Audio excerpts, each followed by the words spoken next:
Ok, donc on va commencer l'enregistrement. Eh bien, bienvenue dans cette masterclass. On va parler des 7 heures fatales des personnes débordées. Je m'appelle Quentin Philippe et c'est moi qui vais vous présenter ça ce soir. Voilà, tout le monde m'entend, la vidéo semble OK, l'écran est partagé. Et comme je vous posais la question, pourquoi est-ce que vous êtes là ce soir?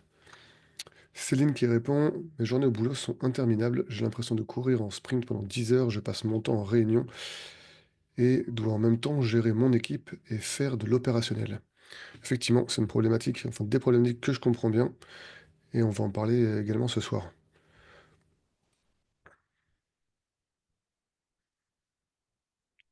Et du coup, Céline, est-ce que tu as déjà essayé certaines choses, certaines méthodes pour pouvoir justement ne plus avoir à courir après le temps?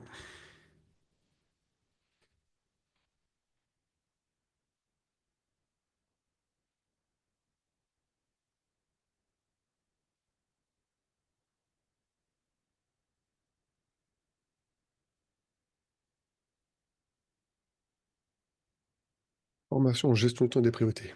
Ok. Et du coup, c'était pas suffisant pour pouvoir te sortir de là.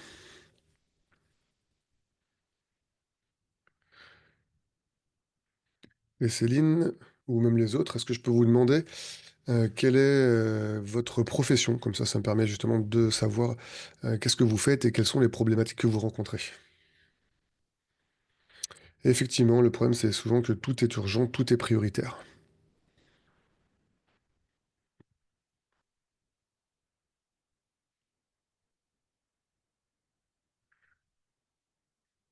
Ok, directrice de collection et production dans le textile. Ok, bah ça a l'air d'être un métier passion. Donc c'est vrai que si la gestion du temps et la surcharge est un problème, ça ne permet pas de forcément vivre sa passion comme on en a envie.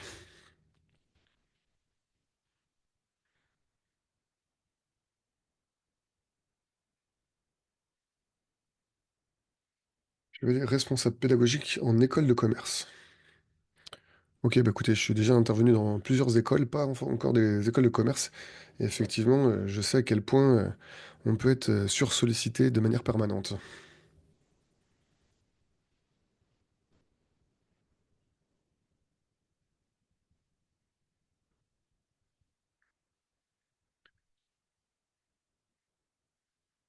Ok, très bien. Bon, on va commencer tranquillement. Ça va peut-être faire venir d'autres personnes. Et puis voilà, pour l'instant, on n'est pas encore très nombreux. Donc si vous voulez intervenir, n'hésitez pas. Vous pouvez même ouvrir vos micros, partager, parler. Ça sera avec grand plaisir. Donc déjà, bah, je voudrais vous remercier d'être venu, d'accorder du temps à ce sujet qui justement concerne notre gestion du temps. Moi, pourquoi j'ai fait cette masterclass, pourquoi j'ai fait ce webinaire? Tout simplement parce que j'ai fait un constat, un peu le même que celui que vous m'avez partagé dans le chat. Le premier, c'est effectivement que la plupart des personnes travaillent dans l'urgence, que la plupart des personnes est interrompue de manière permanente. Et comme on dit, en moyenne, on est dérangé toutes les 12 minutes par nos mails, nos téléphones, nos collègues, nos clients, ou même parfois par le manager lui-même. Et donc du coup, s'il nous faut, en général, il nous faut 3 à 8 minutes pour retrouver le même niveau de concentration. Donc si on fait le calcul rapidement, hein, être dérangé toutes les 12 minutes sur une journée de travail de 7 à 8 heures, eh ben, ça fait qu'en travail effectif, on dépasse rarement les 2 à 5 heures. Et ça peut être problématique. Autre constat, tout le monde travaille dans l'urgence, hein, tout le monde le dit, tout le monde le sait, tout le monde s'en plaint, mais on ne sait pas toujours comment faire autrement. On a l'impression d'être constamment en train d'éteindre des incendies, d'essayer de planifier et de prioriser, mais ça marche jamais comme on veut, puisque tout est urgent, et travailler dans l'urgence, ça, c'est pas une stratégie en soi. C'est souvent une course sans fin, épuisante et même inefficace. Et troisième constat, même les personnes les plus ambitieuses finissent par être débordées. Que ça soit un manager, un entrepreneur, un dirigeant, ou tout simplement quelqu'un voilà, de très motivé dans son entreprise, bien souvent, on a beau être ambition, sans organisation, l'ambition reste un piège. On a l'impression de courir après le temps, de ne jamais en avoir assez, que nos journées sont remplies, mais pas forcément pour les vraies et les bonnes choses, du moins pas celles dont on a vraiment envie ou besoin. Et la surcharge mentale et le stress freinent notre progression malgré tous les efforts qu'on va faire. C'est un peu ce que tu nous partageais, Cécile, tout à l'heure. Donc, suite à ces trois constats, j'ai mis en place cette masterclass où au programme, on va voir comment ne plus travailler dans l'urgence en permanence, comment diminuer le nombre d'interruptions et comment ne plus être débordé. Et c'est pour ça que je vous parlerai des 7 erreurs fatales des personnes qui sont débordées. Donc, je vous pose la question au début, je vous la repose ici. Est-ce que vous aussi, vous êtes là parce que vous en avez marre de vous sentir débordé, vous en avez marre d'être constamment interrompu, vous en avez marre de travailler dans l'urgence, et que vous aussi, vous voulez une organisation claire, gagner du temps, travailler avec plus de sérénité et plus d'efficacité. Donc, pour tous ceux qui vont rester jusqu'au bout, j'aurai une proposition à vous faire. Donc, je vous invite à rester jusqu'à la fin. Avant d'aller un peu plus loin, je vais vous parler un petit peu de qui je suis. Je m'appelle Quentin Philippet. Ceux qui l'ont vu peut-être à travers les vidéos que j'ai envoyées, je suis formateur professionnel. Donc ça veut dire que depuis un peu plus de 7 ans maintenant, je ne fais plus que de la formation. Je me suis spécialisé dans tout ce qui est gestion du temps, organisation, efficacité personnelle comme collective. En 2018, j'ai fondé le centre de formation Aligné, où on va proposer effectivement formation, accompagnement et conseil. Pour nous, chez Aligné en tout cas, la formation a pour but de vous donner un maximum de théorie pour que vous puissiez la mettre en pratique par vous-même dans votre contexte professionnel. Pour nous, un accompagnement, on fait un peu l'inverse. On parle de votre contexte professionnel, de vos contraintes personnelles, et on choisit ensemble quelle théorie on va appliquer dans votre contexte. Et le conseil s'adresse plutôt aux entreprises pour pouvoir faire en sorte que tous les salariés, tous les employés, toutes les équipes puissent travailler de manière plus organisée. Et en général, on propose une organisation individuelle qu'on transforme en quelque chose de collectif pour ne pas avoir à imposer quelque chose de collectif à tout le monde. Moi, comment j'en suis arrivé là? J'ai commencé en 2017 en tant que chauffeur-livreur dans une entreprise de BTP. C'était mon premier boulot. Je venais de finir mon IUT. Et puis, cette entreprise m'a permis justement d'intégrer le monde du travail. Rapidement, je suis passé commis de chantier. Donc, je m'occupais tout simplement de gérer, d'approvisionner un grand nombre de chantiers. Puis, conducteur de travaux, chargé d'affaires. Et quelques temps après, directeur de travaux. Donc en 3 ans, voilà, j'ai évolué dans l'entreprise.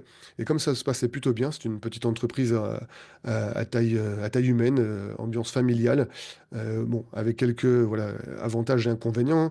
Les inconvénients, c'est qu'on avait très peu d'informatique, que beaucoup de personnes partaient à la retraite chaque année. Et en parlant de partir à la retraite, ce qui a beaucoup changé par la suite pour moi, c'est le départ à la retraite du directeur général. Il m'avait proposé de lui succéder à la direction de l'entreprise. Donc je devais être voilà, directeur adjoint avec une autre personne. Sauf que voilà, le directeur m'avait dit, si tu veux, je reste pendant 5 ans en tant que consultant pour te former et pour faire en sorte que tu apprennes à gérer une entreprise. Gérer des chantiers, c'est une chose, gérer une entreprise, c'en est une autre. Voilà, moi j'avais 26 ans, c'était une très belle opportunité. On était dans une petite entreprise, on faisait environ 2 millions de chiffre d'affaires. Euh, on s'entendait bien, on avait entre 10 et 20 équipes en fonction des différents moments de l'année, sur les chantiers, je parle. Et du coup, la seule condition que j'ai mis à ça, c'était d'informatiser un peu la boîte, faire en sorte qu'on puisse dématérialiser un maximum de choses, qu'on puisse voilà, investir dans l'informatique. Et le directeur m'a dit oui, avec grand plaisir. Et du coup, j'ai attendu tout simplement son départ à la retraite. Le jour de son départ à la retraite, on a fait un grand pot de départ et je lui ai posé la question, en fait, qu'est-ce qui change pour moi? Par quoi je commence lundi? Est-ce que je deviens directeur du jour au lendemain? Bref, j'étais assez enthousiaste à cette idée-là. Sauf que lui, c'était quelqu'un de très calme. Et, il m'a dit, écoute, voilà, ce soir, c'est mon départ à la retraite. Lundi, j'ai tout prévu. Euh, donc, ça sera surprise pour toi. Et donc, du coup, le lundi matin, j'arrive et effectivement, surprise, il n'était pas là. Donc, j'attends. En général, c'est quelqu'un qui arrivait très tôt le matin, donc il n'y avait pas spécialement de raison pour qu'il soit pas là. Donc j'attends, j'ouvre l'entreprise, j'accueille mes gars qui doivent partir sur les chantiers, je les fais repartir, et puis lui toujours pas là. Et puis du coup, au bout d'une heure, 2 heures, 3 heures, je vois qu'il arrive toujours pas. Donc effectivement, j'étais assez surpris. Et un peu plus tard, c'est justement le président de l'entreprise qui lui était à la retraite depuis une douzaine d'années, qui arrive. Je le vois passer péniblement la porte de l'entreprise avec un énorme fax sous le bras. Et je vais le voir un peu étonné. Je lui dis, mais qu'est-ce que vous faites là? Et il me dit, effectivement, j'imagine que je suis pas la surprise que tu attendais. Et en effet, c'était pas du tout la surprise que j'attendais. Et du coup, il m'explique que voilà, notre directeur, pendant le week-end en question, eh ben, en jouant à la console avec son fils, il a fait une crise d'épilepsie. Donc du coup, bah, d'une crise d'épilepsie, on l'a emmené aux urgences. Et aux urgences, on lui a décelé un cancer généralisé. Donc lui, qui avait prévu de travailler pendant 5 ans en tant que consultant et de venir à 6 heures du matin le lundi suivant, eh ben, on l'a un peu calmé en lui disant, voilà, monsieur, vous pensez être consultant pendant 5 ans, nous, on n'est pas sûr que les 5 ans, vous les avez. Donc à vous de revoir vos priorités. Et du coup, pendant la nuit du dimanche au lundi, il a revu ses priorités, il a appelé le président et lui dit, voilà, je ne retournerai pas à l'entreprise, donc bah, débrouille-toi avec Quentin qui doit devenir directeur. Sauf que lui, il avait préparé un plan sur 5 ans, mais tout était dans sa tête, tout était en papier, et il avait aucun ordinateur, donc aucune trace. Et du coup, bah, le président m'a dit, voilà, moi, je peux pas te laisser faire comme ça tout seul, donc moi, j'ai géré l'entreprise pendant quasiment 30 à 40 ans, j'aimerais que ça fonctionne bah, comme je l'ai toujours fait, à l'ancienne. Ça, c'est cadeau, c'est ton fax. Tu vas envoyer tous tes documents par papier. Chaque fois que tu envoies un mail, je veux une copie papier pour pouvoir le scanner, le mettre dans le faxer et le mettre dans des classeurs, dans des dossiers. Bref, on avait des armoires entières de papier et puis il voulait agrandir ces armoires. À l'inverse, moi, si j'avais signé, c'était justement pour faire en sorte que tout se passe de manière informatique. On a débattu pendant longtemps, c'est lui le président. Vous avez compris, c'est lui qui a gagné. D'accord? Donc d'un côté, j'avais mon président qui m'imposait de plus en plus de travail, de plus en plus de travail format papier. De l'autre côté, quand mes clients recevaient des fax, quand ils recevaient des courriers, eh ben, ils se plaignaient en me disant, voilà, on est à l'ère du numérique, du moins encore au début, mais je veux que tu m'envoies des mails, je veux que ça soit instantané, je veux que tu sois réactif, je veux que voilà, je puisse compter sur toi là-dessus, sinon on ne travaille plus ensemble. Donc j'avais deux personnes à satisfaire, mes clients et mon président. C'est à ce moment-là que moi, j'ai compris ce que c'était d'être débordé, de faire des journées de 10 à 15 heures, d'avoir des sollicitations de 10 à 15 heures, ouais, c'est à peu près ça, d'avoir des sollicitations permanentes partout, de tous les côtés, de devoir faire du travail qui sert à rien, faire des courriers, faire des papiers, faire des fax. Pour moi, ça n'avait aucun sens, mais j'avais pas trop le choix. Et donc, du coup, bah, j'ai découvert à ce moment-là tout ce qui est développement personnel, organisation, efficacité. J'ai beaucoup lu, je suis allé faire des formations, des meetings, des conférences. Bref, j'ai fait tout ce qui était dans mon pouvoir à ce moment-là. Et je me suis dit, voilà, faire moins à ce jour, c'était pas possible. Il fallait que je trouve une technique ou des techniques, des méthodes pour pouvoir faire mieux. Et ça m'a pris un certain nombre d'années pour pouvoir le faire, puisque je me suis rendu compte que souvent, en formation, on t'apprend des choses qui sont relativement sympas, qui sont cool, qui sont assez philosophiques, qui font que pendant la formation, tu te dis, ouais, c'est génial, je vais m'en sortir. Et puis quand tu arrives le lundi matin tout seul devant ton ordinateur, tu te poses cette question, bah, en vrai, dans la vraie vie. Comment je fais ce qu'ils m'ont dit là dans leur formation gestion du temps et autres? Et du coup, ça m'a pris plus d'un an à trouver la réponse, à essayer de faire bah, ce qu'il y avait dans ces formations et de voir pourquoi ça marche pas, pourquoi ça s'adapte pas au terrain et pourquoi j'y arrivais pas. Sauf que voilà, ouais, un an, au bout d'un an, quand moi j'arrivais à m'organiser après avoir fait toutes ces erreurs, eh ben, il a fallu que bah, je propose aux autres personnes de mon entreprise de pouvoir s'organiser. Et au départ, bah, je leur proposais ce que moi, je voulais, ce qui fonctionnait pour moi. Et je me suis vite aperçu qu'on ne fonctionne pas tous de la même manière. Et donc, du coup, qu'il fallait adapter les méthodes. Et donc, j'ai mis encore un an à trouver différentes techniques, différentes méthodes. J'ai testé beaucoup de choses qui ne fonctionnent pas et pour trouver le petit peu qui lui fonctionne. En 2012, on avait justement bah, atteint une organisation collective opérationnelle et c'était un nouveau départ pour l'entreprise. On était organisé, efficace. Sauf que voilà, le président qui continue à me demander d'envoyer des fax et des courriers, moi qui voulais informatiser l'entreprise avec des scanners, la dématérialisation et tout ça, c'était pas tout à fait compatible. Donc je lui ai dit voilà, faut que ça change. Et il m'a dit bah en fait, faut que tu changes. Et du coup, bah, j'ai changé d'entreprise. Je suis parti 5 ans de plus dans une autre entreprise du BTP. J'ai fait mon petit bonhomme de chemin. Et puis en 2017, j'ai voulu changer d'orientation. Je voulais être formateur. Tout simplement former les gens à faire ce que je faisais moi depuis plus de 10 ans, c'est-à-dire des canalisations enterrées, intérieures sous bâtiment. Une petite niche que personne ne connaissait, que personne ne maîtrisait. Et je me suis dit, je vais former mes anciens clients à faire ce que moi, j'ai appris pendant plus de 10 ans de deux entreprises qui étaient bah, les leaders de leur marché. Sauf que voilà, après avoir passé mon diplôme de formateur professionnel, Après avoir présenté mon projet à mes anciens clients, je me suis aperçu que apprendre ce que je savais, eux, ça les intéressait pas. Leur demander de faire ce que eux sous-traitaient, ça avait finalement aucun intérêt, puisque quand c'est moi qui faisais les travaux pour eux, eh ben, je prenais toutes les responsabilités. Et ça les arrangeait. J'en étais pas conscient à ce moment-là et je me suis retrouvé avec un projet qui tombait à l'eau. Donc 2018, je prends mon sac à dos sur le dos, ma femme et moi, et on part faire un petit tour du monde pendant un peu plus de 7 mois. Ça m'a permis justement de me recentrer un peu sur ce que je voulais, ce qui m'animait. Et l'idée, c'était vraiment de pouvoir aider un maximum de personnes. Et en rentrant de ce tour du monde, j'ai rencontré tout simplement une formatrice qui était formatrice en développement personnel et en lâcher prise, et qui me disait, voilà, un des problèmes du lâcher prise, c'est que les gens, finalement, ils sont pas organisés. Ils essayent de lâcher prise, mais comme ils sont pas organisés, qu'ils n'arrivent pas à gérer leur temps, ils n'y arrivent pas. Est-ce que tu peux me donner deux, trois trucs, des astuces, des tips, qui, toi, étais un mec super organisé, qui arrivait à gérer 10, 15, 20 chantiers en même temps, qui avait entre 10 et 20 équipes? Tu as forcément des trucs, puisque tu arrivais toujours à faire les choses de manière anticipée. Et donc, du coup, on a mis en place une formation, et ça a très bien marché pour elle. Et puis comme ça a très bien marché, elle m'a amené vers une autre personne qui m'a dit, bah, moi aussi je veux faire des formations en gestion du temps. Est-ce que tu peux m'aider, m'apprendre, me donner tes tips? Donc une fois, bon ça va. Deux fois, je me suis dit, attends, si je peux former des formateurs, je peux peut-être former tout simplement des personnes avec tout ce que je sais. Et donc, du coup, de là est partie l'aventure Alignée, où j'ai créé ce centre de formation. L'idée, c'était de faire en sorte que, justement, les personnes puissent aligner leurs pensées, leurs paroles, leurs actions, leurs ressentis, même leurs contributions, que ça soit aussi bien dans leur métier que dans leur vie personnelle. Et je me suis lancé justement dans des formations, organisation, gestion du temps, efficacité personnelle. L'idée, c'était de faire en sorte que la formation que moi j'aurais voulu avoir 10 ans plus tôt, quand j'étais débordé et avec mon président, et que j'aurais voulu pouvoir appliquer du jour au lendemain, je puisse la proposer au plus grand nombre. Entre-temps, je me suis formé aux neurosciences pour l'accompagnement. J'ai appris le mode d'emploi de notre cerveau. Je savais même pas que ça existait. Et l'aventure a été un peu différente personnellement, puisque j'ai eu deux enfants. Une petite fille qui a aujourd'hui 5 ans et un petit garçon de 8 mois que vous entendez peut-être dans la salle d'à côté, puisque c'est l'heure de se coucher.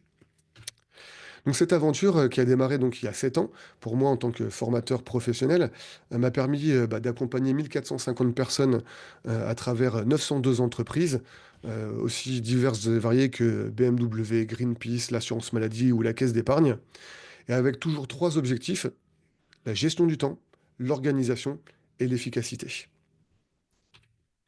Ensuite, ce qui m'a conforté aussi, c'était un déclic que j'ai eu, qui m'a aidé justement à me persuader, on va dire, à me convaincre que la gestion du temps, c'était vraiment quelque chose d'essentiel dans la vie.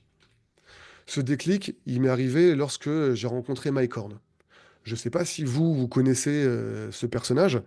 Moi, c'est quelqu'un que j'ai redécouvert en lisant des livres d'aventure, en lisant ses aventures à lui, ce qui m'a donné à l'époque envie de faire mon tour du monde. Et en revenant de tour du monde, justement, j'ai eu la chance de participer à l'une de ses conférences. Et dans sa conférence, il affiche en gros, en énorme, ce chiffre 30 000. Effectivement, Céline, un homme exceptionnel. Et donc, du coup, je vous le dis, dans sa conférence, il affiche ce chiffre 30 000. Et la première chose, quand j'ai entendu 30 000, sachant qu'il n'avait même pas encore commencé à parler, je me suis posé cette question, moi. 30 000, est-ce que ça me paraît beaucoup ou est-ce que ça me paraît pas beaucoup? Sans savoir de quoi il s'agit. Je vous pose la question à vous. Vous entendez 30 000? Est-ce que vous vous dites, tiens, c'est beaucoup? Ou finalement, bah tiens, 30 000, oui, ouais, ça va, mais c'est pas si énorme que ça. Moi, personnellement, je me dis 30 000, quand j'entends ça, je me dis, ok, c'est quelque chose qui doit être assez conséquent, énorme. Et donc, du coup, la question à se poser, c'est 30 000. De quoi est-ce qu'il pourrait s'agir? De quoi est-ce que Mike Horn va nous parler quand il va nous afficher 30 000? Est-ce que vous avez une petite idée? Je vous laisse réfléchir quelques secondes.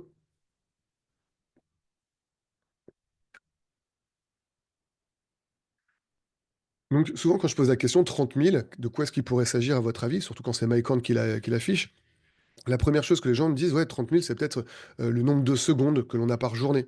Et effectivement, c'est une notion de temps, mais c'est pas un nombre de secondes. On a plus de 80 000 secondes par jour. C'est pas non plus un nombre d'heures, c'est un nombre de jours. Et donc 30 000, ça pourrait être 30 000 voyages, et c'est un petit peu justement ce que Mike Horn a voulu partager. Je vous raconte un petit peu son anecdote, à ma manière bien sûr. Lorsque Mike Horn avait 6 ans, si je ne me trompe pas, il habitait en Afrique. Et en face de là où il habitait, il y avait un énorme phare. Et lui, à l'âge de 6 ans, il s'est dit, je vais essayer d'aller avec mon petit vélo jusqu'au phare qui est en face de chez moi. Donc il voulait vivre sa première grande aventure. Il prend son vélo et en allant jusque là-bas, il dépasse les limites que ses parents lui avaient imposées. Donc du coup, ses parents se sont inquiétés. Ils l'ont puni pour la première fois de sa vie, enfermé chez lui, interdit de sortir, interdit de vivre des aventures. Mike Horn boude dans son coin et se pose cette question. Si je devais faire une aventure par jour, chaque jour de ma vie, combien d'aventures est-ce que je vais vivre? Et il a fait le calcul que de 0 à 82 ans, on vit à peu près 30 000 jours. Et lui s'est dit, voilà, 30 000 jours, finalement, quand il s'agit de jours de vie, est-ce que c'est si énorme que ça? Ben, personnellement, j'étais assez d'accord avec lui. 30 000, c'est pas si énorme. 30 000 jours de vie, de 0 à 82 ans, moi, ça m'a remis face à mes décisions, face à mes choix. Et je me suis dit, effectivement, bah, j'ai envie d'investir, de profiter de chacun de ces jours parce que sur une vie, finalement, je trouve que c'est pas si énorme. Ce qui m'a amené à un autre constat, c'est qu'au tout début, quand je suis arrivé en tant que formateur professionnel, formateur spécialisé en gestion du temps, mon premier client me pose cette question. Quentin, est-ce que avec tes formations, tu peux me faire gagner 12 minutes par jour? J'étais un peu perplexe face à cette question, et donc du coup, je lui ai posé la question. Je dis, bah moi, est-ce que si je t'apporte des solutions concrètes, tu penses pouvoir faire la même quantité de travail en 12 minutes de moins? Et du coup, il m'a dit, bah effectivement, ouais, je pense que ça semble possible. Je vous pose la question à vous également. Est-ce que gagner, libérer, économiser, vous mettez le mot que vous voulez, 12 minutes par jour, ça vous semble possible? Oui? Et bien maintenant, l'autre question que je vais vous poser, c'est à votre avis. 12 minutes par jour, ça représente combien de temps, hein, par année? Si on considère que un salarié moyen, on va dire, travaille 5 jours par semaine, et qu'en moyenne, en France, on a 5 semaines de congés payés. Ça représente 47 heures à la fin de l'année. Donc c'est-à-dire se libérer 12 minutes par jour de travail, c'est 47 heures à la fin de l'année en plus, soit un peu plus d'une semaine de 35 heures. Donc j'ai demandé à mon client à l'époque pourquoi 12 minutes, d'où vient ce chiffre. Il m'a tout simplement dit que à l'époque, un ordinateur qui rame avec l'ADSL, le temps qu'il démarre, etc., c'était en moyenne 12 minutes par jour de perdu.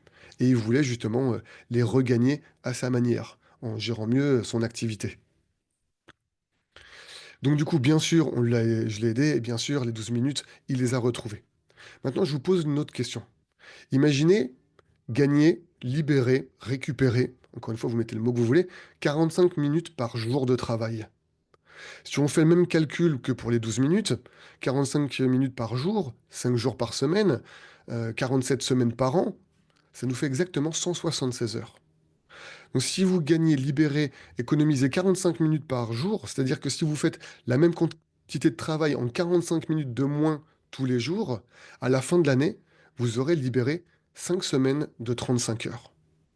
Et je vous pose de nouveau cette question, est-ce que ça vous semble possible? Souvent, on est un peu plus hésitant, mais si je vous pose cette question, c'est que 45 minutes, c'est quelque chose que j'ai mesuré, que j'ai demandé à la plupart des personnes que j'ai accompagnées. Et oui, le temps qu'ils libèrent, qu'ils gagnent chaque jour, c'est à peu près 45 minutes. Ils font la même quantité de travail, mais en 45 minutes de moins. Comment ils font? Grâce aux 3 secrets que je leur ai révélés. Et ces secrets, je vais vous les dévoiler à vous également ce soir. Le premier, c'est comment ne plus travailler dans l'urgence en permanence. Effectivement, l'urgence, c'est le mode par défaut de la plupart des personnes. Ceux qui arrivent à en sortir arrivent à gagner, à libérer beaucoup de temps. Pour pouvoir répondre à cette question, effectivement, comme tu dis, Céline, oui, avec une meilleure gestion des mails, il est possible déjà, rien que ça, de gagner beaucoup de temps. Il est possible également d'avoir une boîte mail vide tous les soirs, et ça, quelle que soit la quantité de mails qu'on reçoit. Le premier secret, donc comment ne plus travailler dans l'urgence, m'amène à vous faire une expérience. Une expérience simple, mais qui va vous expliquer beaucoup de choses. Cette expérience, si vous êtes d'accord pour la faire avec moi, elle consiste tout simplement, pendant 5 secondes, à repérer autour de vous le maximum d'objets de la couleur que je vais vous annoncer. C'est-à-dire que je vous annonce une couleur, moi je vais compter jusqu'à 5, puisque c'est pour compter les 5 secondes. Pendant ces 5 secondes, vous regardez partout autour de vous dans la pièce où vous êtes, et vous essayez de trouver un maximum d'objets de la couleur que je vous annonce. Une fois que je finis de compter jusqu'à 5, vous n'avez plus le droit de compter quoi que ce soit. C'est-à-dire qu'une fois que j'ai compté jusqu'à 5, si vous voyez un, 2, 3 objets en plus, interdit de les compter. C'est bon pour vous? Donc, c'est parti. Vous avez 5 secondes pour trouver un maximum d'objets rouges autour de vous. Un, 2, 3, 4 et 5. Vous n'avez plus le droit de compter quoi que ce soit. Vous pouvez me mettre directement dans le chat combien d'objets rouges est-ce que vous avez compté. 3, 4, 5. Ok, rappelez-vous que vous n'avez plus le droit de compter quoi que ce soit. Combien d'objets bleus est-ce que vous avez compté?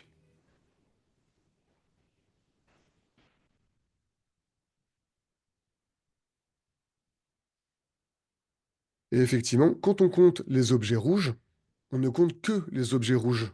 C'est-à-dire que quand on compte les objets rouges, on ne compte pas d'objets bleus. Pourquoi? Bah, tout simplement parce que notre cerveau fait ce qu'on lui demande avec précision. Si on lui demande de compter des objets rouges, il va le faire. Si je vous avais demandé dans cet exercice de compter les objets bleus, on est d'accord que vous auriez été capable de le faire aussi. Si je vous avez même demandé de compter les objets bleus et les objets rouges en même temps pendant 5 secondes, vous auriez été capable de le faire aussi. Mais pourquoi, lorsque l'on compte les objets rouges, on ne compte que les objets rouges? Bah, grâce à deux principes de notre cerveau qu'il faut comprendre, qui sont liés directement avec le travail dans l'urgence. Le premier, je vous le redis, notre cerveau fait ce que nous lui demandons avec précision. Je te demande de compter des objets rouges, il le fait. Deuxième principe, c'est tout ce sur quoi nous portons notre attention, on l'amplifie. Si on porte son attention sur le rouge autour de nous, eh ben notre cerveau va être focalisé pour essayer de voir que du rouge.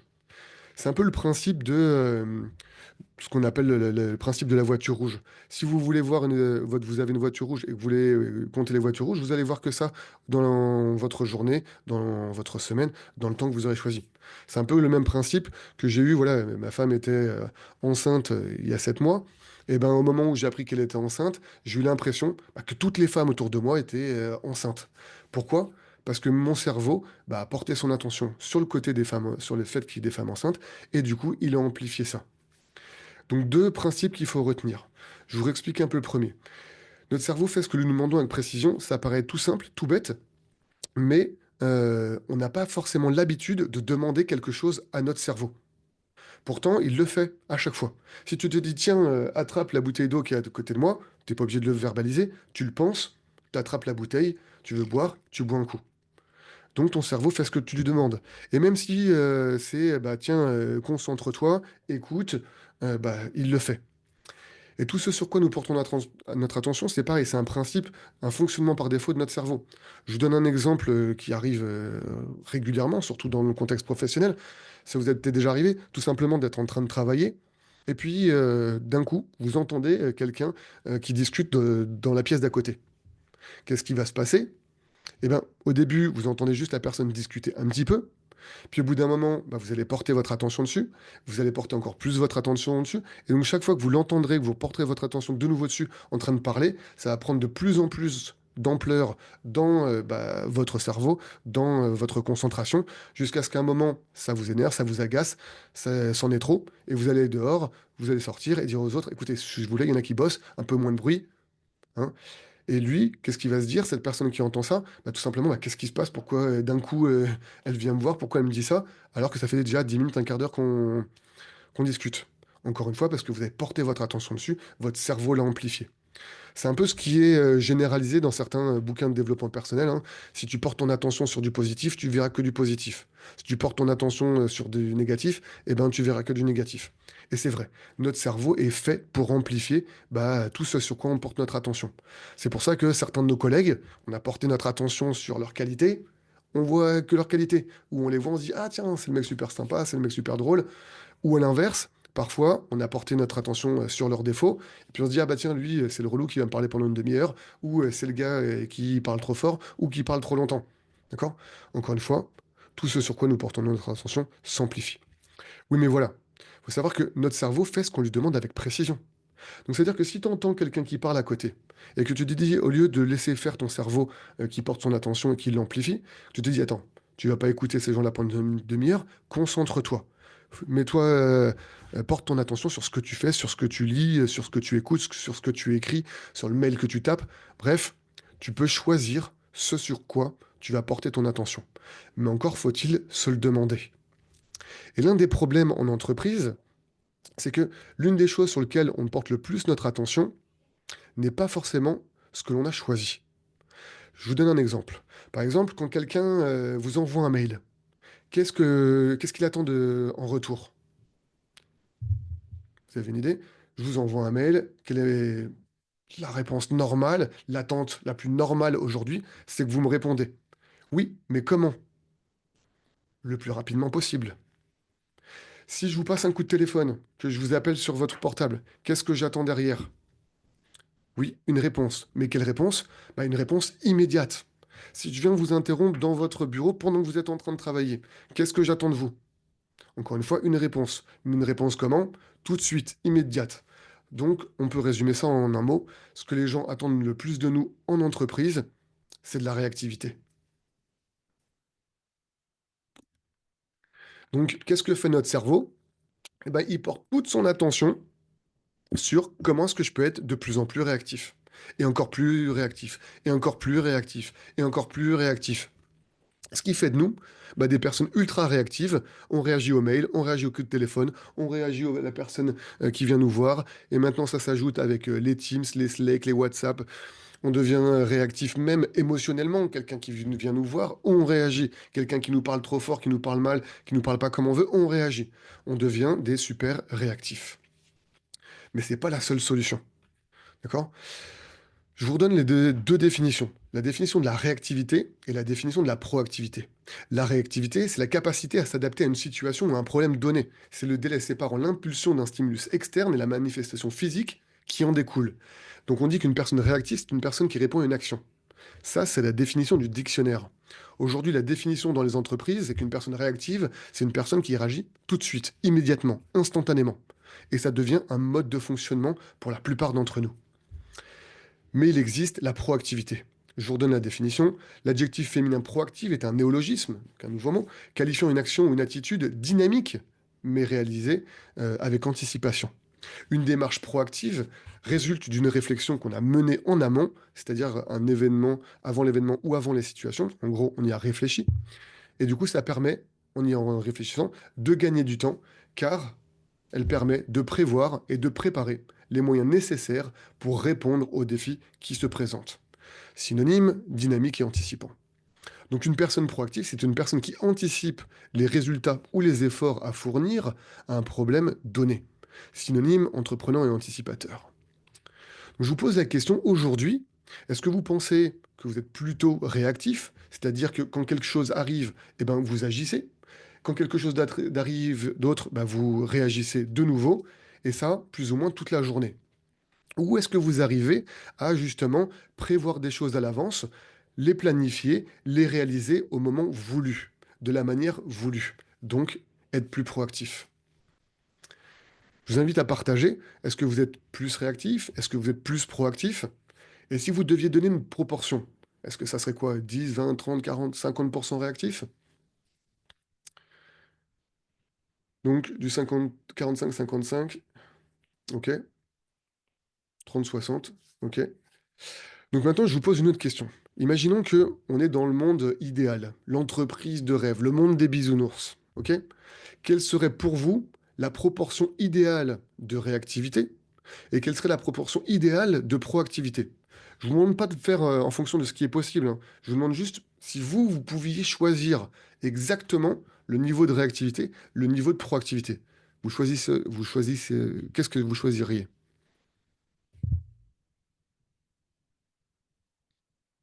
20% réactif, 80% proactif? Je suis d'accord avec toi, Céline. C'est à peu près la réponse que la plupart des personnes me partagent. Effectivement, si on avait le choix, on serait toujours un petit peu réactif, parce que de toute façon, on ne peut pas tout prévoir. Et puis, même si c'était le cas, je pense qu'on s'embêterait un peu. Mais effectivement, d'être au moins jusqu'à 70, voire 80% proactif. Et c'est possible.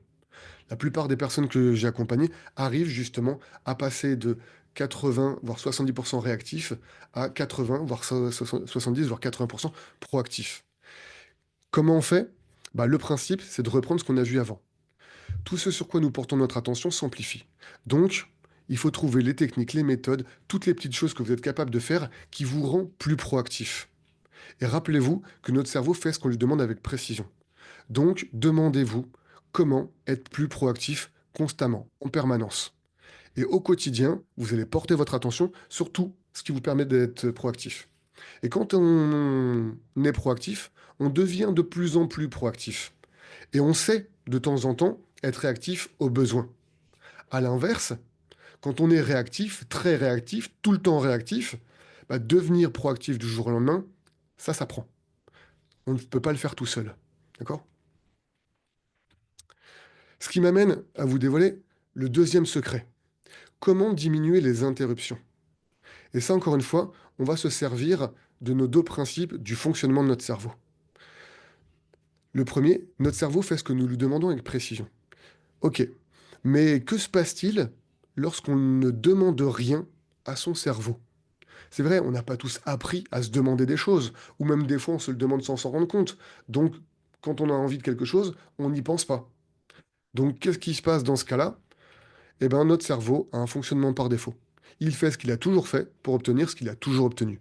Il travaille en mode automatique. D'accord?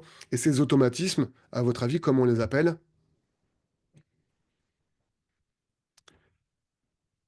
Eh bien, on appelle ça du ruminage. Presque, mais on appelle ça plutôt des habitudes. D'accord? Tous les cerveaux sont programmables, et ces programmes qu'on met dans nos cerveaux, qui fait que notre cerveau fait ce qu'il a toujours fait pour obtenir ce qu'il a toujours obtenu, on appelle ça des habitudes. L'idée, c'est qu'effectivement, si notre cerveau est programmable, bah, nos habitudes aussi. Il faut savoir que nous sommes la somme de nos habitudes.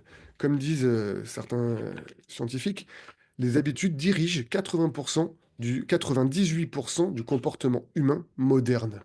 Donc, on fonctionne la plupart du temps en mode par défaut. Je vous pose la question, est-ce que vous savez comment fonctionnent vos habitudes? Qu'est-ce qu'une habitude et comment on crée une habitude? Est-ce que vous avez une petite idée sur le sujet? Est-ce que vous avez votre propre définition de l'habitude? Et peut-être que vous avez déjà pensé à comment ça fonctionne en vous disant, tiens, j'aimerais bien changer certaines habitudes. Tiens, j'ai une mauvaise habitude et j'en veux plus. J'aimerais bien la remplacer par une autre. Ou à l'inverse, peut-être que bah, le début de l'année, vous avez dit, tiens, je vais prendre des nouvelles résolutions, des nouvelles bonnes résolutions. Qu'est-ce qu'une résolution que bah, une nouvelle habitude à mettre en place? Donc le problème, c'est que si on ne sait pas comment fonctionnent nos habitudes, si on ne sait pas qu'est-ce qu'une habitude et comment on va la créer, comment on fait pour changer de comportement? Puisque 98% de notre comportement est lié à nos habitudes. Il faut 20 jours pour se défaire d'une habitude. C'est presque ça, effectivement, ce que nous dit Céline. Je vais vous donner un peu la définition et comment ça fonctionne. Il faut savoir qu'une habitude, c'est un comportement automatique. C'est quelque chose, effectivement, qui fonctionne, entre guillemets, tout seul. Et c'est déclenché par des signaux situationnels, ce qu'on appelle un déclencheur. En gros, il y a une chose dans notre cerveau qui appuie sur le bouton, et quand on appuie sur le bouton, ça déclenche l'habitude. Cette chose, ce déclencheur, ça peut être des choses diverses et variées. Ça peut être un endroit, dès que j'arrive à tel endroit, j'arrive chez moi, j'enlève mes chaussures. Ça peut être une heure, tiens, il est midi, bah, je vais manger, c'est notre habitude. Ça peut être une émotion. Quand je suis en colère, je parle plus fort, je parle plus vite, j'écoute moins. Ça peut être une personne. Tiens, quand je vois telle personne, bah, je m'adoucis, je parle plus lentement, plus doucement. Voilà, il y a différents types de déclencheurs et chaque déclencheur eh ben, va programmer différentes habitudes.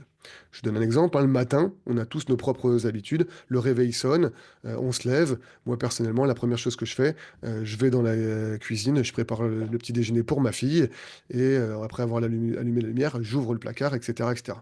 Ça, c'est mon déclencheur qui emmène toutes les habitudes que j'ai derrière. Ok? Et comme on dit, si on change de déclencheur, on peut facilement changer d'habitude. Je vous donne un exemple très simple. Il y avait un article très intéressant qui expliquait que les Français avaient beaucoup de mal à changer leurs habitudes alimentaires le matin. C'est-à-dire que souvent, on sait que le salé est meilleur pour la santé le matin, mais on est beaucoup, très nombreux, à manger du sucré. Et quand on demande à des gens qui mangent sucré le matin de changer du jour au lendemain de petit-déj, c'est compliqué. Pourtant, c'est une habitude. Et l'étude montre en question que bah, ces mêmes personnes, si on leur change de lieu, d'endroit, hein, l'exemple typique, quand on change, par exemple, quand on va en vacances, quand on arrive à l'hôtel, un endroit qu'on ne connaît pas, et ben là, changer de petit-déj, instinctivement, automatiquement presque, ça devient bah, logique, ça devient facile. Pourquoi? Parce qu'on a changé de déclencheur. Voilà, petite parenthèse mise à part, le deuxième point, c'est que les habitudes naissent lorsque le cerveau prend un raccourci et cesse de réfléchir. C'est-à-dire que tant que vous êtes en train de réfléchir, c'est pas une habitude. Donc si vous voulez mettre en place une habitude, faut arrêter de réfléchir. Ah mais ça, c'est pas forcément facile. Mais je vais vous expliquer comment on fait. Ensuite, il faut savoir que la première solution qui arrive au cerveau a gagné. C'est pour ça qu'on a des bonnes et des mauvaises habitudes. C'est pour ça qu'il y a certaines qu'on choisit, mais c'est pas celles qu'on met en place. Parce que dans notre cerveau, il y a un peu la course des habitudes. Et la première qui arrive au cerveau, c'est celle-là qui a gagné. Ok, mais comment on fait justement pour que la première qui arrive au cerveau soit celle que l'on choisit? Ben pour ça, il faut connaître les trois ingrédients d'une habitude. Comme on dit, il y a des habitudes proactives qu'on va préparer à l'avance, celles qu'on a envie de mettre en place nous-mêmes. Et il y a des habitudes réactives qui sont, elles, liées justement à l'extérieur, à notre environnement. Et pour ces deux types d'habitudes, il y a les mêmes ingrédients. Le premier, c'est hop, le savoir, la connaissance, le que faire, le pourquoi le faire. C'est-à-dire que même l'habitude la plus basique, la plus simple, la plus facile à mettre en place, si je ne sais pas pourquoi je le fais, eh ben, je vais tout simplement me poser la question, effectivement, pourquoi est-ce que je fais ça? Et tant que je me pose une question, tant que je réfléchis, c'est pas une habitude. Donc pour mettre en place une habitude, il faut effectivement savoir pourquoi. Ensuite, le deuxième ingrédient, c'est de savoir comment.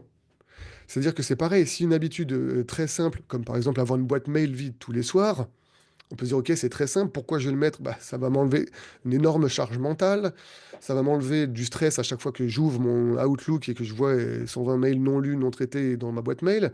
Bref, le pourquoi devient vite évident. Mais si je me pose la question tous les jours de comment est-ce que je fais, bah, tant que j'ai pas la réponse, l'habitude ne se mettra pas en place. Donc, pour mettre en place une habitude, il faut impérativement savoir pourquoi le faire et comment le faire. Et enfin vient le dernier ingrédient, la répétition. D'accord? Le fait de vouloir le faire ou le fait qu'on doit impérativement le faire. Le fait de répéter une action va mettre en place l'habitude. Mais il y a un accélérateur, un boost. Et ce boost, c'est le désir. Plus vous avez envie de mettre en place une habitude, et plus ça va vite. Plus ça va vite s'intégrer dans votre fonctionnement. Après, effectivement, il y a deux timings sur lesquels les habitudes s'ancrent dans notre cerveau. Il y a les 21 jours. On dit qu'au bout de 21 jours, on a créé un nouveau chemin neuronal. C'est-à-dire que il y a un chemin entre ce que l'on fait et l'habitude, on va dire.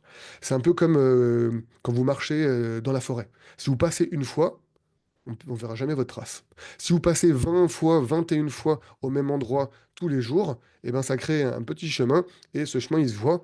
Eh ben, c'est pareil dans votre cerveau. Si vous faites une chose une fois, bah déjà, ça ne mettra pas en place une habitude. Mais si vous le faites tous les jours pendant 21 jours, vous avez créé un chemin entre ce que vous faites, le pourquoi, le comment et la répétition.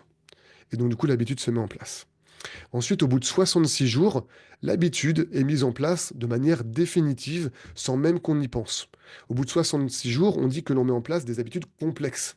C'est pour ça que la période de 66, voire 67 jours, eh ben, est utilisée dans les personnes en rééducation. Quand on veut réapprendre à marcher, à bouger ou à se servir d'un membre, eh ben, on regarde ce qui se passe au bout du 67e jour. Pour mieux comprendre ce principe et voir quel impact il a dans notre quotidien professionnel, je vais vous donner quelques exemples. Imaginons que vous avez très bien travaillé en 2024 et pour vous féliciter de votre bon travail, votre patron, votre chef, votre manager vous offre une carte cadeau. Une carte cadeau un peu spéciale. La carte cadeau qui fait rêver un peu tout le monde. C'est une carte cadeau qu'on peut utiliser dans tous les magasins pour acheter ce que l'on veut, quoi qu'on veut. Et Si la première semaine, on a mis 500 € dessus. Si vous les utilisez au bout d'une semaine, on vous remet 500 € dessus. Si vous les utilisez la semaine suivante, on vous remet 500 € dessus. Si vous les utilisez la semaine suivante, on vous remet 500 € dessus. Et ça, jusqu'à la fin de l'année. Si par contre, vous oubliez d'utiliser les 500 € qu'il y a dessus, bon, la semaine suivante, on ne vous remet plus jamais 500 € dessus. Est-ce que vous êtes assez motivé pour pouvoir utiliser cette carte dès maintenant? Est-ce que vous êtes assez motivé pour retenir le code, même si c'est un code à 3, 4, 5, 6, 7, 8 chiffres? En général, on peut se poser la question pourquoi utiliser cette carte? Bah, quand même 500 € toutes les semaines, ça fait beaucoup de sous. Comment l'utiliser? Bah, je sais comment utiliser une carte, hein, je vais dans un magasin, je fais le code à la fin et voilà, ça marche. Donc qu'est-ce qui va se passer dans votre cerveau lorsque vous allez utiliser cette carte? Vous allez arriver au magasin, vous allez faire un premier effort, même s'il n'est pas très gros, de vous dire, tiens, je vais pas utiliser ma carte à moi, je vais tester la carte que Quentin m'a donnée, ou que mon patron, mon chef m'a donnée. Ok? Vous arrivez au magasin, vous testez la carte, là vous faites un autre effort, vous allez devoir vous souvenir du code que je vous ai donné également à ce moment-là. Vous allez composer le code, et là qu'est-ce qui se passe? Eh bien, pour notre cerveau, de nouveau un comportement par défaut, c'est que chaque fois que notre cerveau joue et qu'il gagne, il rejoue. Ce qui veut dire que vous avez testé la carte, ça a fonctionné. Qu'est-ce qui va se passer? Immédiatement, vous allez vouloir recommencer. Vous allez de nouveau dans un autre magasin, vous allez tester la carte, vous allez de nouveau faire un effort, vous allez vous souvenir du code, et vous allez vous de nouveau payer avec cette carte, et là, de nouveau, ça fonctionne. Je joue, je gagne, je rejoue. Et qu'est-ce qui va se passer au bout de 21 jours? Au bout de 21 jours, vous aurez tout simplement mis en place l'habitude d'utiliser cette carte à chaque fois que vous voulez payer quelque chose. Qu'est-ce qui va se passer au bout de 66 jours? Eh ben, de nouveau, vous allez arriver au magasin, utiliser votre carte, faire votre code, vous allez partir. Et là, vous allez vous dire, ben, j'ai payé ou j'ai pas payé? Et en regardant dans votre main, vous verrez que vous avez votre ticket de caisse et vous dire, ah bah oui, c'est vrai, j'ai payé. Et ça veut dire qu'au bout des 66 jours, l'habitude complexe s'est mise en place. Vous n'avez même plus besoin de penser à quoi que ce soit. Ça fait partie de votre fonctionnement à vous. Pourquoi? Tout simplement parce que l'habitude s'est mise en place grâce à ce principe. Chaque fois que notre cerveau joue et qu'il gagne, il rejoue. Je ne sais pas si vous aussi, vous avez des enfants, mais si vous avez des enfants, j'imagine que vous connaissez bien ce principe. Un enfant, dès qu'il teste quelque chose, que ce soit se coucher un peu plus tard, manger un bonbon telle journée, ou faire telle ou telle chose, qu'est-ce qui se passe pour lui? Chaque fois que ça marche, eh ben, il recommence, il rejoue. Donc ce principe, il faut savoir qu'il s'applique à nous toute notre vie. C'est-à-dire que sur le principe mental, on est des enfants toute notre vie. Chaque fois qu'on joue et qu'on gagne, on rejoue. D'accord? Ce qui veut dire que c'est ce qui influence également vos collègues. Chaque fois que vous faites quelque chose et que ça marche, si il joue, il gagne, il rejoue. OK? Ensuite, je vais vous montrer un autre principe. Celui qui permet de différencier les habitudes gratuites des habitudes payantes. Il faut savoir que dans notre cerveau, voilà, on fonctionne tous de la même manière. Imaginons que, vous voyez toujours mon écran, imaginons que le bureau que je vous montre là en face à l'écran, c'est votre bureau à vous, que vous êtes posé, que vous avez envie d'un café. Et que là, juste derrière votre bureau, on est installé tout simplement une machine à café, gratuite. Le café, il est ni trop chaud, ni trop froid, ni trop sucré, ni pas assez. C'est un café équitable, bio, éco-responsable, bref, le café parfait. Bon, vous êtes assis à votre bureau, vous travaillez, vous avez envie d'un café. Qu'est-ce que vous allez faire? Vous allez vous lever, vous allez aller à la machine, c'est gratuit, c'est facile, vous allez vous servir, le café arrive, sans aucun effort, je joue, je gagne, je vais rejouer. Ce qui veut dire que si j'ai de nouveau envie d'un café 1 heure, 2 heures, 3 heures plus tard, je me lève, je vais à la machine à café, je prends mon café, c'est gratuit, c'est facile, je joue, je gagne, je vais rejouer. Et ça, on est d'accord que tout le monde ferait comme nous. D'accord? Tu as envie de quelque chose, c'est gratuit, tu vas te servir.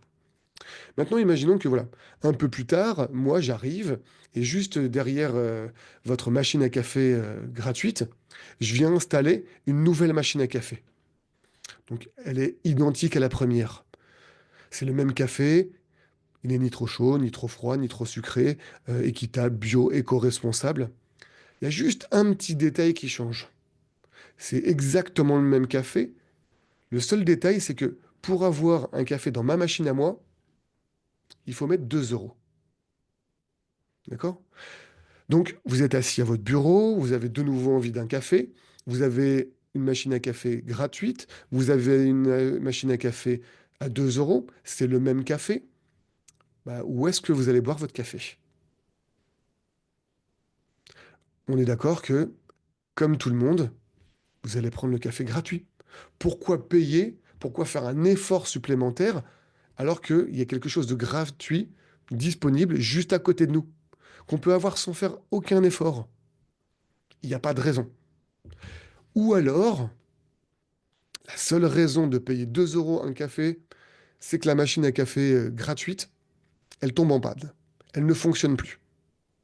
Et là, peut-être que je vais me mettre à réfléchir et je vais me dire, OK, bon, la machine à café est gratuite, elle fonctionne plus. J'ai plusieurs options. Soit je ramène mon thermos, je fais moi-même mon café, soit effectivement, je paye 2 euros. Voilà. S'il y a deux coûts, à moi de faire un choix. Mais comme je fais un choix, comme je réfléchis, comme j'ai un raisonnement, eh ben, je ne suis plus dans un schéma habituel. D'accord? Je vais me poser la question à chaque fois. Pourquoi je vous donne cet exemple? Tout simplement parce que au travail, c'est exactement ce que nous faisons.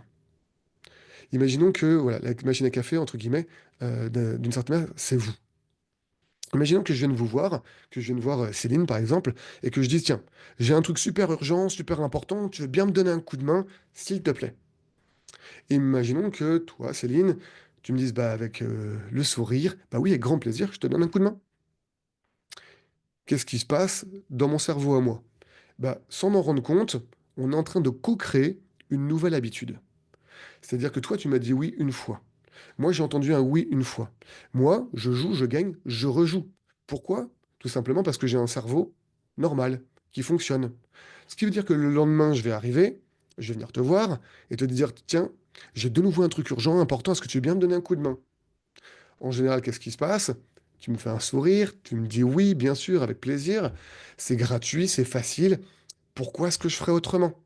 Et on est de nouveau en train de renforcer notre habitude. On est en train de co-construire une habitude tous les deux. Toi, celle de me dire oui, moi de recevoir un oui. Et qu'est-ce qui va se passer au bout de 21 jours? Je vous pose la question. Et ben, au bout de 21 jours, on va même plus y penser. C'est-à-dire que moi, je vais commencer à venir te voir en te disant, tiens, j'ai un truc super urgent, super important, merci, c'est gentil de bien vouloir le faire. Sans même attendre ta réponse. Toi, tu vas te dire quoi? Bah oui, puisque de toute façon, tu vas me dire tout le temps oui. Qu'est-ce qui va se passer au bout de 66 jours? Et ben, au bout de 66 jours, je vais arriver et que tu sois là ou pas, je vais te donner du travail, te donner le truc que je trouve important, urgent, et de toute façon, je me dirai dans ma tête, bah de toute façon, elle va me dire oui. Donc pourquoi est-ce que je me poserai d'autres questions? Alors que mon cerveau, lui, travaille en mode automatique. On a déjà créé ensemble une habitude. Celle pour toi de dire oui à chaque fois, celle pour moi de recevoir un oui à chaque fois. Et ça, tant que ça continue comme ça, il n'y a pas de raison de changer.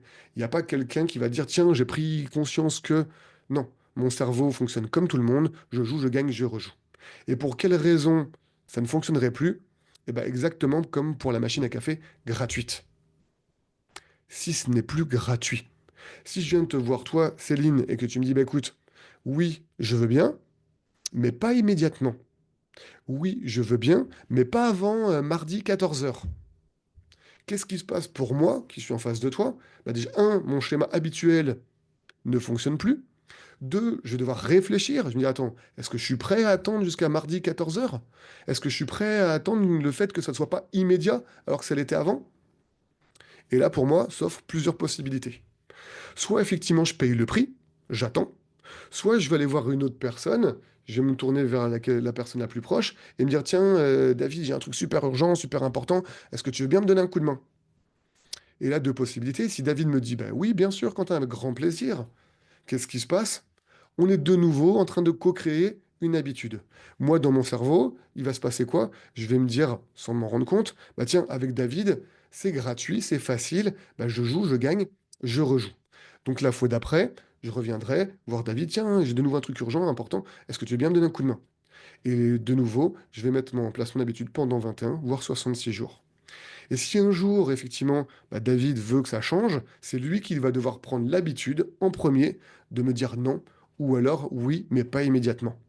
Et là, moi, je vais être contraint d'être soit face à Céline, soit face à David, et en fonction de la contrainte que l'un et l'autre vont me proposer, voire m'imposer, je vais devoir faire un choix. Est-ce que je choisis d'attendre mardi 14 heures? Est-ce que je choisis d'attendre mercredi 15 heures? Bref, lequel me coûte le moins cher? Et donc, du coup, de là, je ne suis plus dans un fonctionnement automatique. Je suis dans un fonctionnement de réflexion. Et comme je suis dans un fonctionnement de réflexion, eh ben, je vais prendre le choix le plus judicieux en prenant, eh ben, en conséquence, les deux parties. Donc l'idée que je vous donne ici, c'est qu'effectivement, non pas qu'il faut faire payer 2 euros chacun de vos services, mais tout simplement que tant que vous êtes en schéma habituel, automatique, bah, les personnes en face de vous aussi. Donc quand vous dites, tiens, ce client qui à chaque fois me demande toujours plus, toujours plus, toujours plus, bah, tant que ça marche, il n'a pas de raison de changer. Votre manager qui vous dit ceci ou qui vous demande cela, pareil. Votre client, collègue ou collaborateur qui fait tout le temps la même chose, pareil. Tant que ça marche, je joue, je gagne, je rejoue. D'accord? C'est ce qui fait la différence entre les habitudes gratuites, j'y pense pas, c'est automatique, les habitudes payantes, bah, il y a un prix, je dois attendre, je dois faire un effort, je dois faire ceci, je dois faire cela, qui, elles, finalement, nous font sortir du schéma habituel. Tac. Donc, c'est ce qui permet de comprendre un peu le fonctionnement de notre cerveau. Ce qui vous permet de comprendre le fait que effectivement, on est en permanence dans l'interruption. Pourquoi? Bah parce qu'on laisse faire et que du coup, bah, si je t'interromps et que ça marche, je joue, je gagne, je rejoue. En gros, notre cerveau fait passer les informations dans trois phases. La première, la partie des réactions, qui fait que bah, je reçois l'information. Ici, les molécules sont relativement chaudes, effervescentes, bouillantes. Elles viennent ralentir dans notre lobe préfrontal la mémoire vive de réflexion. Et là, les molécules deviennent tièdes. On peut leur donner la forme que l'on veut. On peut y réfléchir, en faire quelque chose. Et enfin, elles viennent se loger dans notre mémoire longue, dans le lobe temporal, où les choses durent longtemps, où elles deviennent froides et dures, et comme on dit, le dur, bah, ça dure. Et c'est là que justement, nos vécus, nos expériences, notre savoir, nos pensées sont ancrées et font que bah, on se sert de ça pour réfléchir. C'est là où sont justement toutes nos habitudes après 21 jours. Et comment on fait pour enlever une habitude? Bah, concrètement, si tu veux juste enlever une habitude, ça marche pas. C'est un peu comme si je disais à mon cerveau, je ne veux plus penser au chiffre 2. Bah, qu'est-ce qu'il fait à ce moment-là? Il pense au chiffre 2. Donc si je ne veux plus penser au chiffre 2, il faut que je dise tout de suite, fais autre chose. Si je ne veux plus être réactif, bah, propose-moi autre chose. Si je ne veux plus penser au chiffre 2, bah, pense, je sais pas, au chiffre 10. Et du coup, je vais me répéter 10, 10, 10, 10 et oublier le chiffre 2. Voilà un peu comment fonctionne notre cerveau. Voilà pourquoi on subit des interruptions permanentes. Ce qui m'amène au secret suivant, comment ne plus être débordé? Ben, pour ne plus être débordé, il faut comprendre les 7 erreurs fatales des personnes qui, elles, sont débordées. La première erreur, c'est, ça fait, c'est en relation avec ce qu'on a vu dans le premier secret,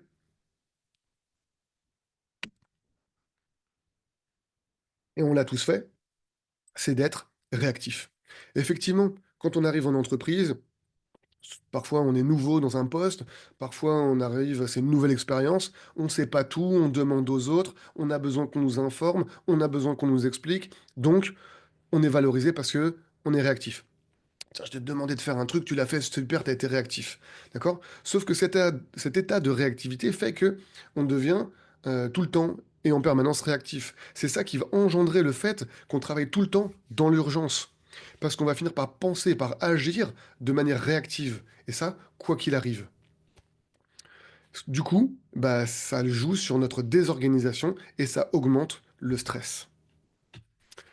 La deuxième erreur, c'est celle justement qui fait que bah, on va un peu dans tous les sens.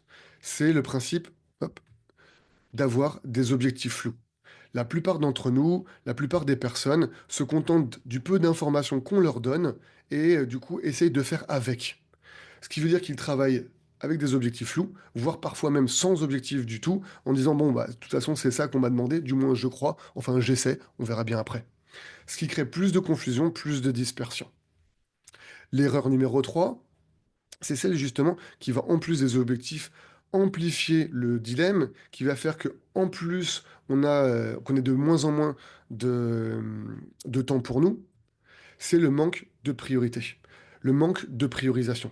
J'ai demandé ça à beaucoup de personnes. Quand on leur demande comment on fait pour prioriser, souvent la réponse est bah, c'est pas moi qui priorise, c'est l'autre, c'est le manager, c'est le client, c'est le marché. Et donc, du coup, bah, il y a un manque de priorisation dans notre profession, dans notre métier, dans notre job.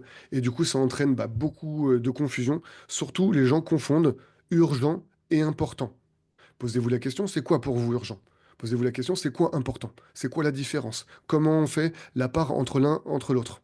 Et bien tout ça amène à des priorités de plus en plus floues, la difficulté à distinguer bah, ce qui est essentiel pour notre fonction, ce qui emmène à de la surcharge, du désordre dans les différentes tâches qu'on a à accomplir, et le fait qu'on se disperse parce que sur le moment on se dit attends c'est ça qui est prioritaire, ah non c'est ça, ah ben non mais il vient de me dire que c'était ça, ah ben le manager m'a dit que finalement c'était ça, ah non ben le client m'a dit que bref, la plupart d'entre nous on est perdu dans la priorisation.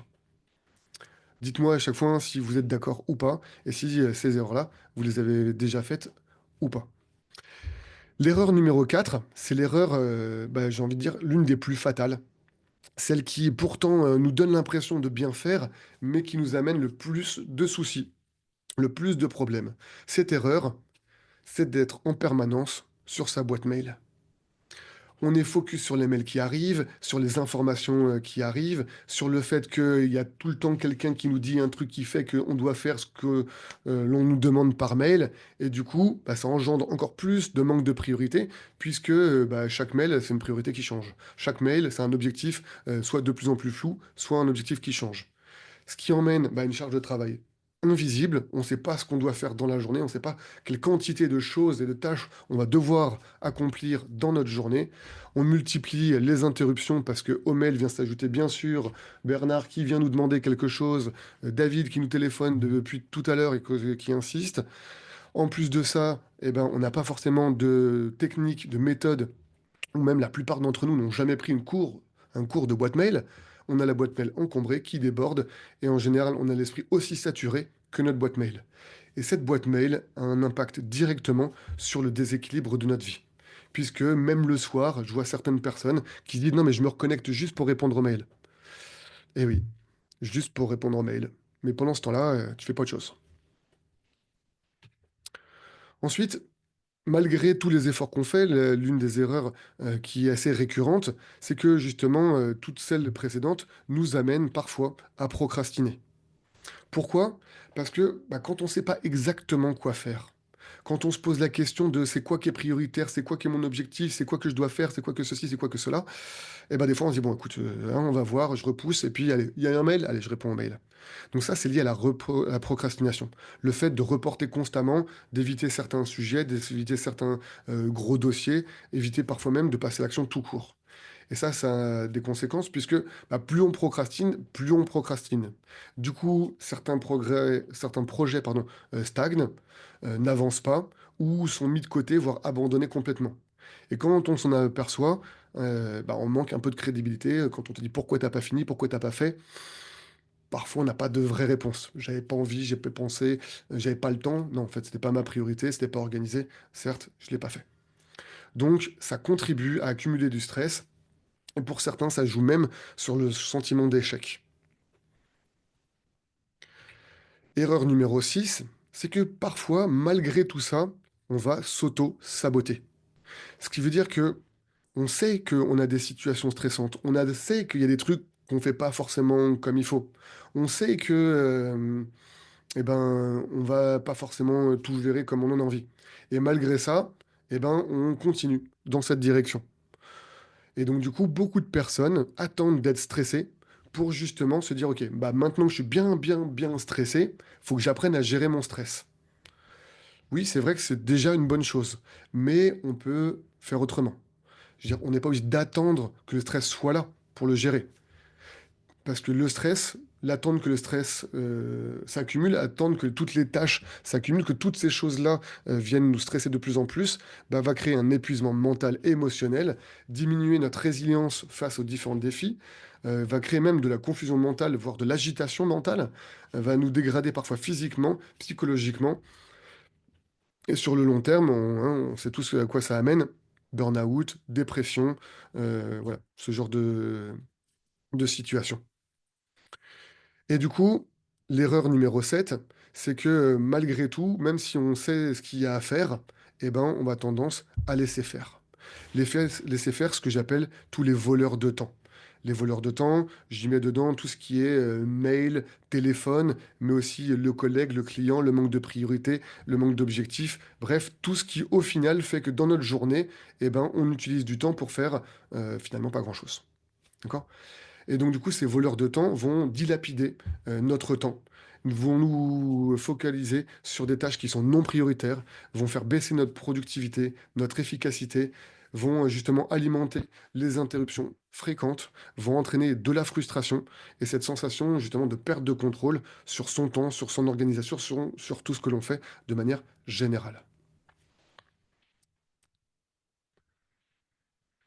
Céline nous partage, le problème est que certains collaborateurs procrastinent et le boulot retombe sur le manager car la mission doit être achevée dans les deadlines demandés. Exactement, ça c'est un travail très récurrent parce qu'il n'y a pas que les managers qui font ces erreurs-là. La plupart du temps, c'est justement presque des erreurs d'équipe, j'ai envie de dire.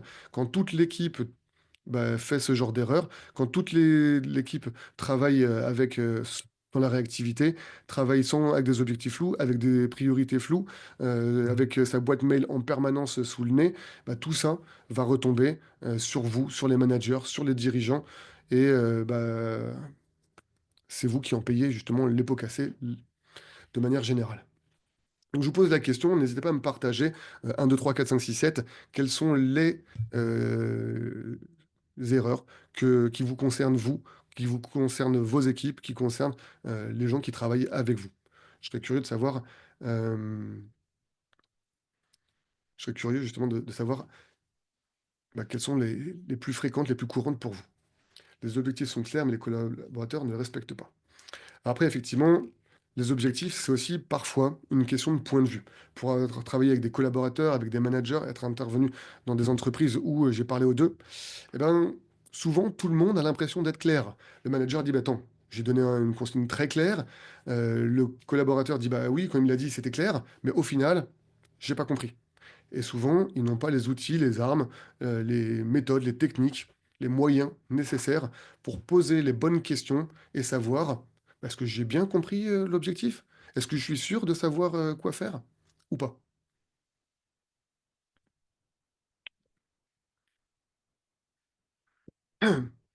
Donc posez-vous la question, quelles sont les erreurs qui vous concernent vous?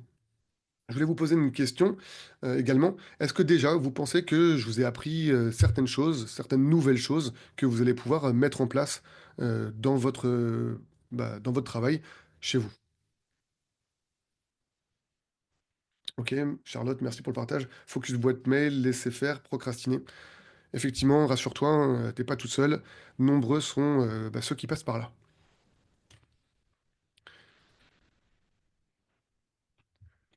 Donc voilà, je vous pose la question, est-ce que déjà vous pensez avoir appris quelque chose aujourd'hui? Si la réponse est oui, sachez que effectivement, je vais pouvoir vous apporter encore plus. Effectivement, comme nous dit Charlotte, en réalité, je me retrouve dans les 7 erreurs.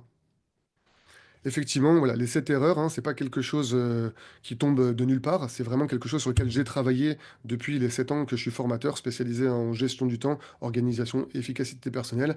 J'ai interrogé à travers les réseaux, à travers mes propres formations, à travers différents questionnaires autres, de nombreuses personnes pour me rendre compte que on était très nombreux à passer par là.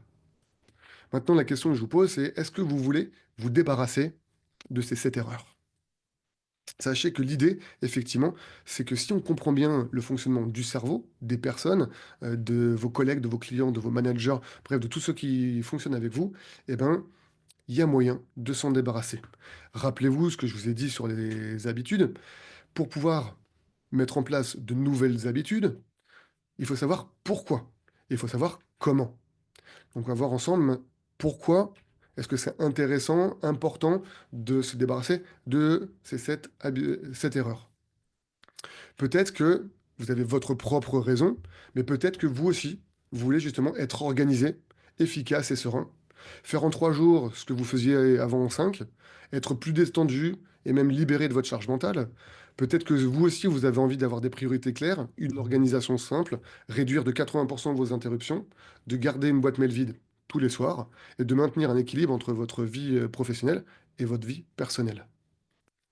Maintenant, est-ce que ça suffit pour savoir comment faire?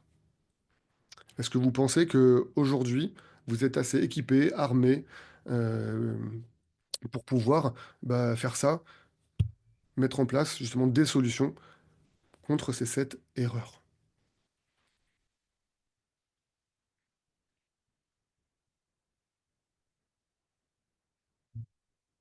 Donc si vous avez, justement, vos propres solutions, vos propres méthodes, j'aimerais, voilà, que vous partagiez, que vous me dites comment est-ce que vous allez faire.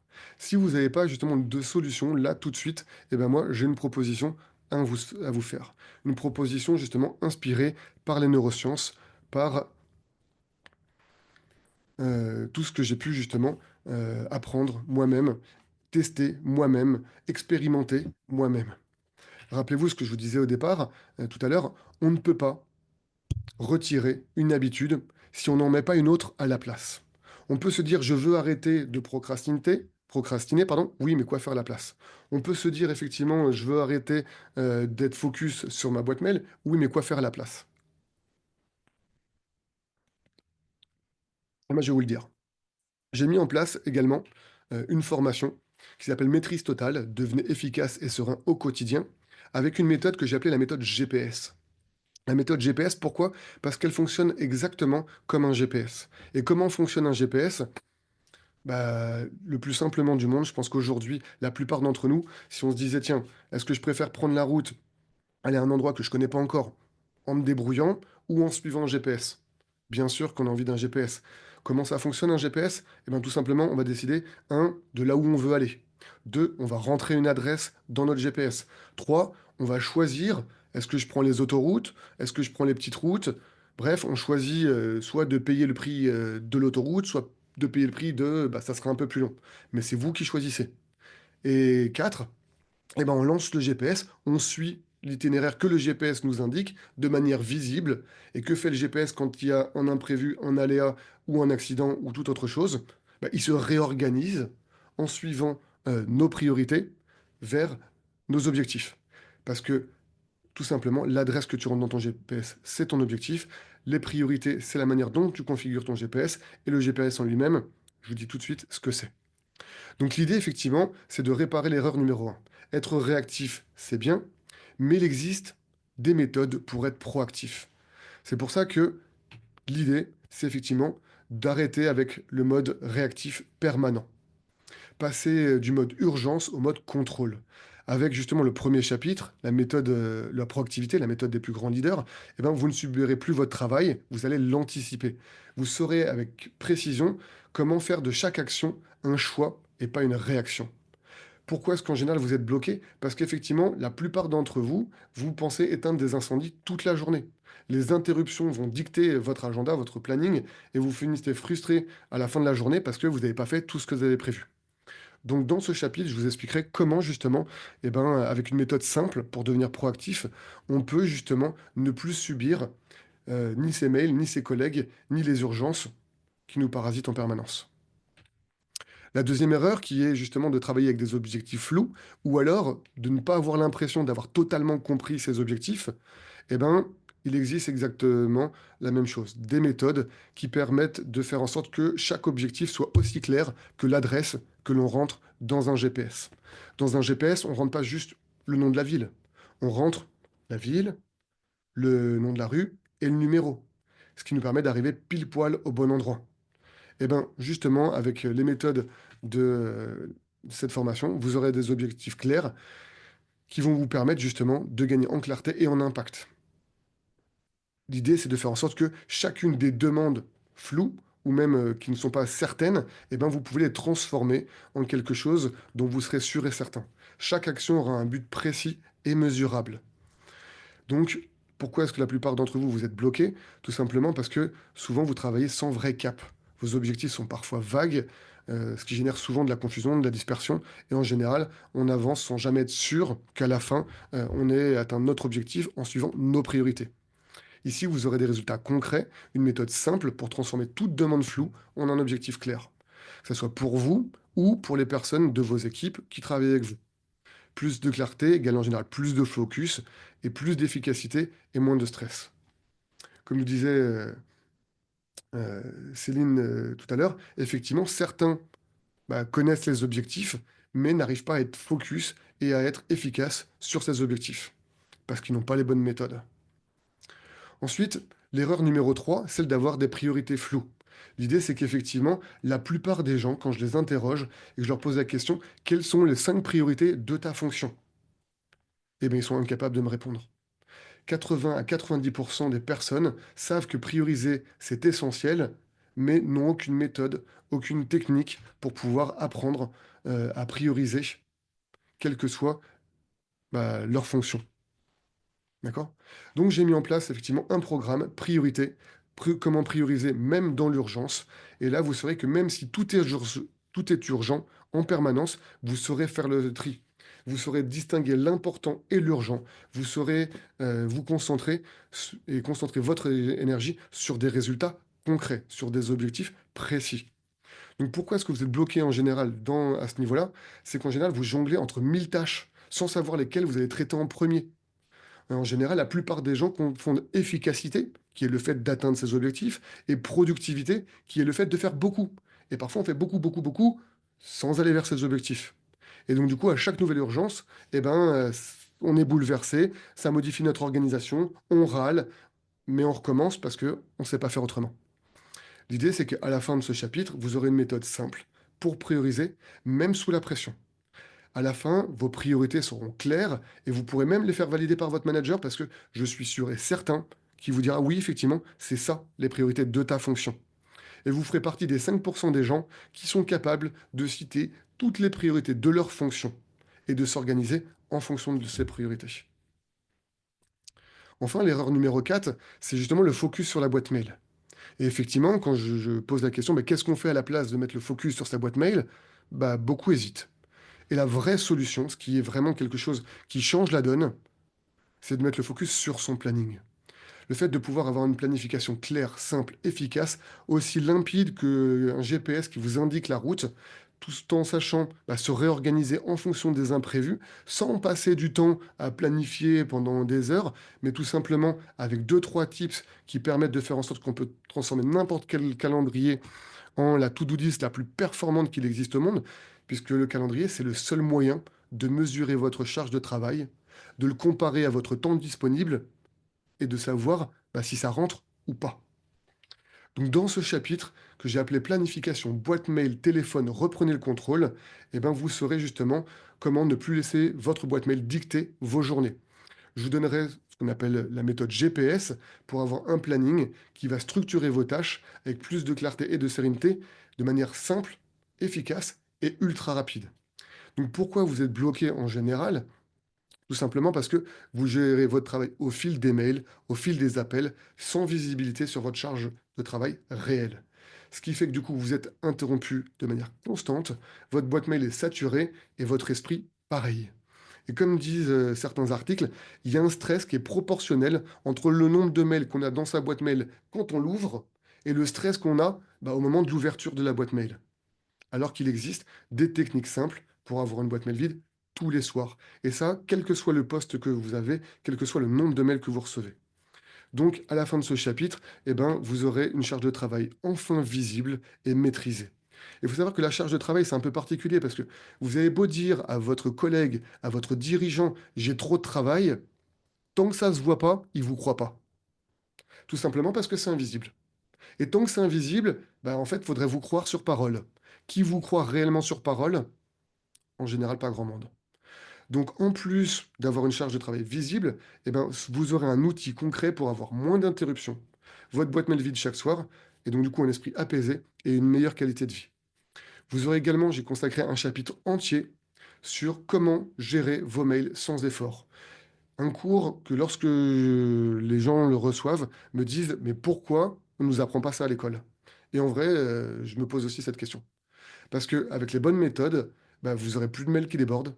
Vous apprendrez à traiter votre mail rapidement, efficacement, sans que justement il monopolise toute votre journée. Et du coup, bah, pourquoi vous êtes bloqué en général à cause de votre boîte mail? Parce que vous ouvrez vos mails en continu, vous perdez du temps à trier alors qu'il y a des méthodes ultra simples. C'est juste qu'en général, elles sont contre-intuitives, donc personne n'y a pensé. Et donc, du coup, bah, même si on trie, on a une boîte mail vide tout le temps pleine parce que trier prend du temps. Et donc, du coup, bah, rien que de parler de mail, les gens sont stressés parce qu'ils pensent à leur surcharge mentale. Là, vous aurez une méthode simple pour garder votre boîte mail vide chaque soir, en quelques étapes rapides. En vrai, il y a 3 étapes. Et donc, du coup, bah, moins de mails égale plus de clarté, plus de temps pour le reste. Pareil, pour ceux que ça concerne, j'ai mis un chapitre spécial sur le téléphone portable, comment reprendre le contrôle de votre attention, avec quelques tips, quelques méthodes qui vous permettront de ne plus être justement esclave de votre téléphone, mais de mettre votre téléphone à votre service. Vous apprendrez justement à l'utiliser comme un véritable outil d'efficacité et non pas comme quelque chose qui distrait de manière permanente. Et pourquoi vous êtes bloqué? Parce que justement, souvent, sur votre téléphone, vous avez plein de notifications, des appels imprévus, et il est difficile de résister à la tentation de vérifier tous ces messages, de répondre à la personne qui nous appelle. Bref, en général, c'est difficile de dire non à cette envie irrépressible de décrocher à chaque fois. Et du coup, votre concentration, eh ben, elle est sans cesse interrompue. Donc, ce que vous aurez concrètement, bah, c'est une méthode simple avec des petits tips sur comment configurer n'importe quel téléphone pour mettre deux, trois petits trucs faciles, gratuits, qui vont éliminer les interruptions et vous permettre de reprendre le contrôle de votre téléphone. Faire en sorte que votre téléphone soit à votre service et que vous ne soyez pas au service de votre téléphone. Ces 4 premiers chapitres, c'est ce que j'appelle les 4 habitudes pour devenir efficace et serein. Hein, proactivité, anticiper, objectif, entrer l'adresse de destination, priorité, choisir les options d'itinéraire. Et enfin, planification, c'est suivre le GPS de manière visible en fonction de ses priorités vers son objectif. Mais la méthode GPS, elle va encore plus loin. Elle permet également de vaincre la procrastination, de pouvoir vous permettre d'agir. Pourquoi? Parce que quand vous avez un GPS qui vous dit quoi faire, comment le faire, et qu'en plus, on vous apporte des techniques pour vous justement passer à l'action immédiatement, pour se motiver soi-même, sans justement bah, hésiter ou reporter de manière inutile, ça devient beaucoup plus facile. Donc pourquoi vous êtes bloqué? Parce que souvent, à ce stade-là, bah, vous remettez à plus tard, vous attendez le bon moment, ou le moment où vous avez envie, ou le moment où bah, il n'y a plus que ça à faire parce que tout le reste est fait, ce qui n'arrivera jamais. Et vos projets, bah, du coup, ils stagnent. Donc, du coup, en général, vous êtes stressé, il y a plein de tâches accumulées, elles restent accumulées dans votre tête. Et puis, quand vous allez voir les autres personnes et que vous dites que c'est pas fini, bah, vous perdez en crédibilité. Là, vous aurez des résultats concrets, une méthode simple pour décider et agir sans délai. Et ça, même si vous êtes tributaire des autres, clients, collègues, managers, ou même à l'inverse, si c'est vous qui dirigez les autres. Donc vos projets vont avancer, votre confiance va grandir, et chaque journée, bah, ça sera vécu comme une victoire. Ensuite, rappelez-vous de l'erreur numéro 6, l'auto-sabotage. Bah, l'idée, c'est effectivement par quoi on remplace ça? De l'écologie de soi. Se préserver soi-même du stress. Ne pas attendre d'être stressé pour pouvoir se dire, ça y est, je sais enfin quoi faire parce que j'ai appris à gérer mon stress. Non, comme je dis souvent, ne laissez pas le stress dicter vos journées. Apprenez justement à anticiper, à neutraliser les différentes sources de stress, de tension, avant même qu'elles vous submergent. Et donc du coup, dans ce chapitre, on va vraiment parler de comment se préserver des situations stressantes. Et avec la méthode GPS, ça devient de plus en plus facile. Donc pourquoi en général vous êtes bloqué à ce niveau-là? Parce que vous attendez justement d'être stressé pour agir. Et en général, bah, vous êtes quand même stressé. Donc vous finissez fatigué mentalement, agité parfois, avec un impact négatif sur votre santé à vous. Un burn-out, dépression, tout ce qui va avec. Ici, vous aurez encore une fois des résultats concrets avec une méthode simple pour garder en esprit bah, un esprit clair et apaisé, moins de stress, plus d'équilibre, une meilleure capacité à affronter les défis au quotidien. Et j'ai même rajouté des techniques de concentration pour pouvoir justement être concentré le plus longtemps possible. Enfin, l'erreur numéro 7, celle de laisser faire, faire en sorte que les voleurs de temps, toutes les distractions, tout le reste, eh ben, nous impactent au quotidien. Là, pareil, je vous ai mis en place un chapitre spécial pour limiter tous les voleurs de temps. Comme je le dis souvent, ne laissez plus les autres décider de votre emploi du temps. Surtout, ne laissez plus votre boîte mail et votre téléphone impacter votre emploi du temps à vous. Donc, vous apprendrez à poser des limites claires pour protéger votre temps, rester concentré sur ce qui est essentiel pour votre fonction. Donc pourquoi en général vous êtes bloqué à ce niveau-là? Bah, souvent parce que vous passez vos journées à gérer les demandes des autres, les sollicitations des autres. Donc vous enchaînez interruption après interruption et du coup, on travaille sur des petites tâches qui sont pas forcément prioritaires, mais comme l'autre il est en face de nous, bah, on ne sait pas comment faire. Du coup, bah, frustration, perte de temps, baisse de productivité et aussi baisse de motivation. Donc là, vous aurez des résultats concrets. On prendra chaque voleur de temps les uns après les autres. Et je vous donnerai une méthode simple pour filtrer différentes distractions, dire non aux interruptions, du moins celles qui sont inutiles. Vous verrez avec tout ce qu'on a vu avant comment organiser, voire mieux organiser vos journées autour de vos vraies priorités. Donc du coup, vous aurez plus d'efficacité et surtout beaucoup moins de stress. Donc ça, c'est ce que j'appelle justement les 8 habitudes pour pouvoir mettre en place la méthode GPS. Comme je disais tout à l'heure, la méthode GPS, c'est proactivité, objectif, priorisation, planification. Là, vous allez vous servir de votre GPS pour agir comme vous faites avec le GPS au quotidien. Bah, vous êtes dans votre voiture, vous le lancez, vous avancez. Mais également pour prendre la route le plus sereinement possible. Vous pouvez également placer des limites à tous les voleurs de temps. Et comme je trouvais que ça suffisait pas, j'ai rajouté un chapitre, deux chapitres, trois chapitres, et dont un spécialement sur la communication.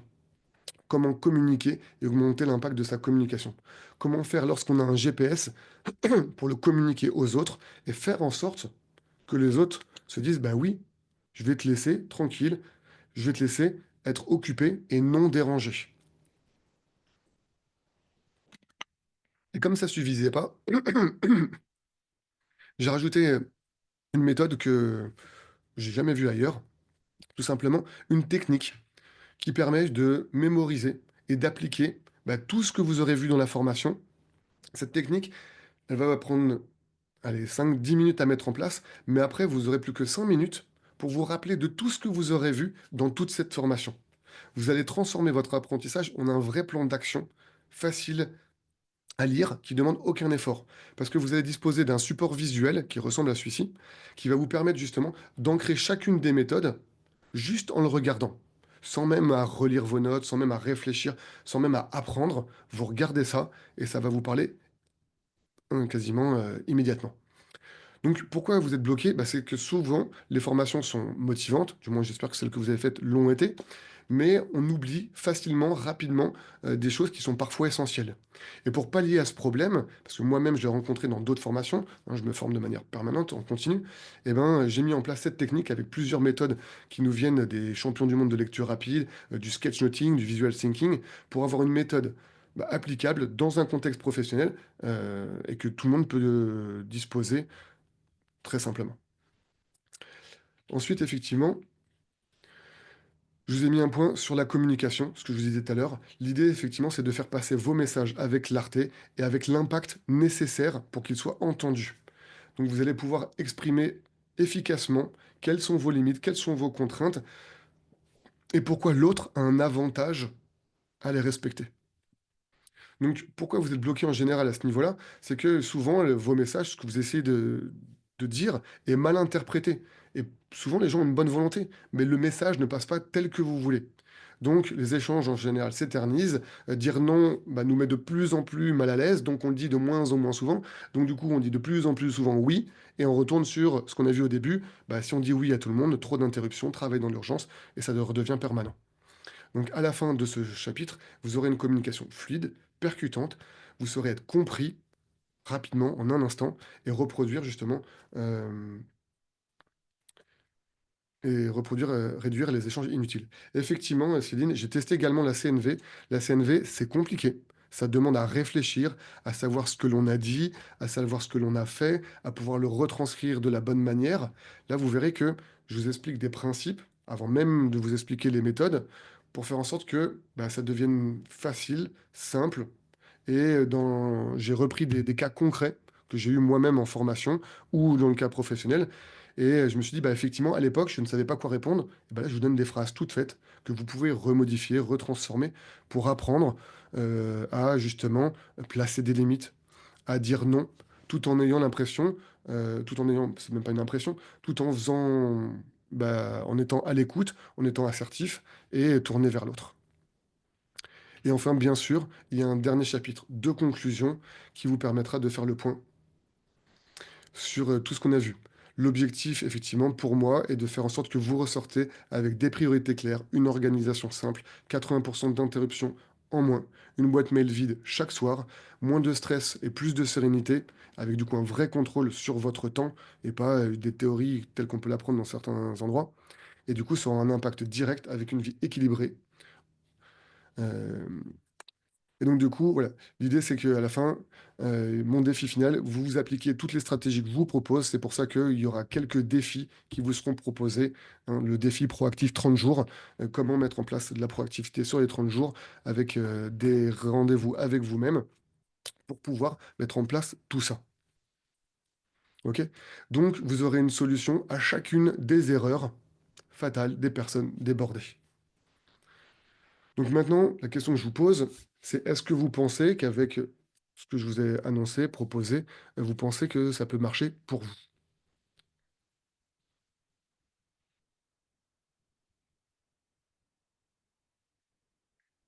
OK, je veux en savoir plus, nous dit Marie. Oui, si je vous guide. Et en effet, c'est le but.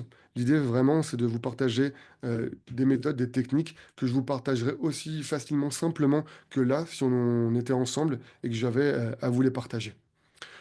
Pour vous en parler à sa manière, je vous ai ramené un petit témoignage de Michel de Souza, l'adjoint au directeur Paris Aide aux victimes, qui a suivi la formation il y a quelques jours, il y a quelques mois. Avant, je faisais que de la gestion d'urgence. La difficulté que j'avais, moi, avant la formation, c'était en fait de jongler avec les nombreuses tâches que je devais avoir, savoir comment les prioriser. J'avais un peu l'impression de toujours éteindre le feu et pas forcément réussir à planifier en fait ma semaine avec des temps dédiés à chaque activité prévue, organisée en amont. Avant, je faisais que de la gestion d'urgence, c'est-à-dire que sur le moment, en fait, ce qu'il fallait produire dans les 24-48 heures, je m'y attelais en étant dérangé à droite à gauche et j'arrivais pas en fait à avoir un projet que j'échelonnais comme ça dans le temps et qui me permettait du coup de pas être tout le temps en fait dans ce travail d'urgence. Donc, comme vous pouvez le voir, il subissait les 7 erreurs dont on a parlé ensemble. Avec Michel et tant d'autres, on a mis au point ce qu'on appelle le principe, la méthode de la semaine de travail idéale. Mais avant de vous en dire un peu plus sur la méthode, cette méthode-là, je vous pose la question, ça serait quoi pour vous la semaine de travail idéale? Quels seraient les différents points, principes, choses qui feront que vous vous dites, ça y est, j'ai passé une semaine de travail idéale.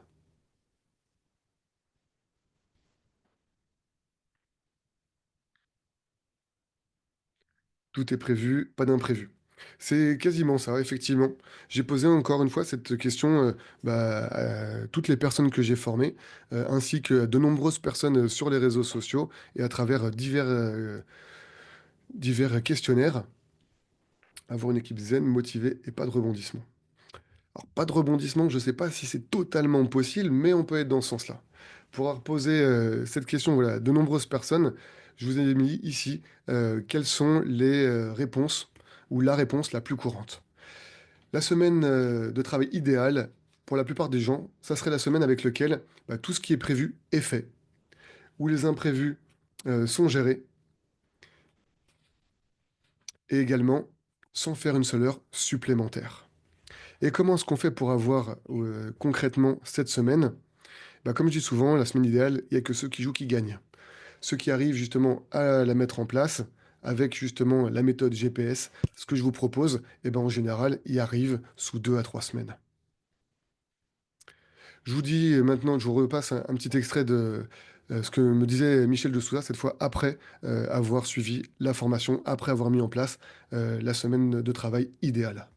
Donc déjà depuis la formation, j'ai réussi à réorganiser en fait mon calendrier. Donc ça c'est déjà une première chose, c'est que mon calendrier a des temps dédiés à certaines tâches et missions de mon quotidien. Donc ça c'était vraiment intéressant. C'est-à-dire que visuellement, dès le début de la semaine, j'arrive à voir avec le code couleur, est-ce que j'arrive à tout rentrer dedans, que j'ai un temps en fait pour chaque activité. Ça me permet aussi du coup de communiquer aussi avec le reste de mon équipe, de quand est-ce que je suis disponible, quand est-ce que je suis pas disponible, d'avoir moins ces voleurs du temps, comme on appelle dans la formation, qui viennent finalement perturber ton quotidien et tu en arrives à ne pas faire ta tâche que tu avais prévu de faire pendant 1 heure parce que tu es dérangé 3 fois. Là, c'est vrai que la communication, c'est tout bête, hein, mais de est-ce que je suis disponible ou est-ce que je suis pas disponible durant ce créneau, qui est respecté par les autres. Le premier rapport, c'est d'avoir un calendrier qui est clair, lisible pour moi et pour les autres. D'avoir moins ces voleurs du temps, comme on appelle dans la formation. Donc voilà, mission accomplie, pour Michel. Pour vous, ça peut être possible aussi. Et effectivement, Céline me dit: «Et moins de réunions». Et bah, dans les voleurs de temps, ce que je partage dans cette formation, c'est, comment justement réduire le nombre de réunions avec, des petits tips, des petites techniques auxquelles, bah, la plupart du temps, on ne pense pas. Donc je vous pose cette question de nouveau, hein. Une semaine où tout ce que vous avez fait tout ce que vous avez prévu est fait. Les imprévus, eux, sont gérés sans stress et tout ça sans faire une seule heure, bah, supplémentaire, sans faire une seule heure, en plus. Est-ce que ça changerait quelque chose pour vous? Est-ce que ça changerait bah, en gros, ça changerait quoi, dans votre vie à vous?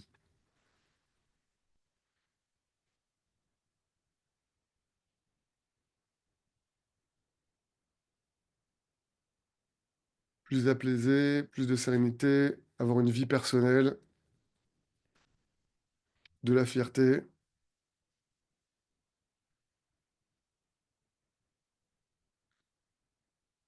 Donc effectivement, voilà, ça aura un impact directement sur vous et c'est dans ce but-là, que, bah, j'ai mis en place cette solution.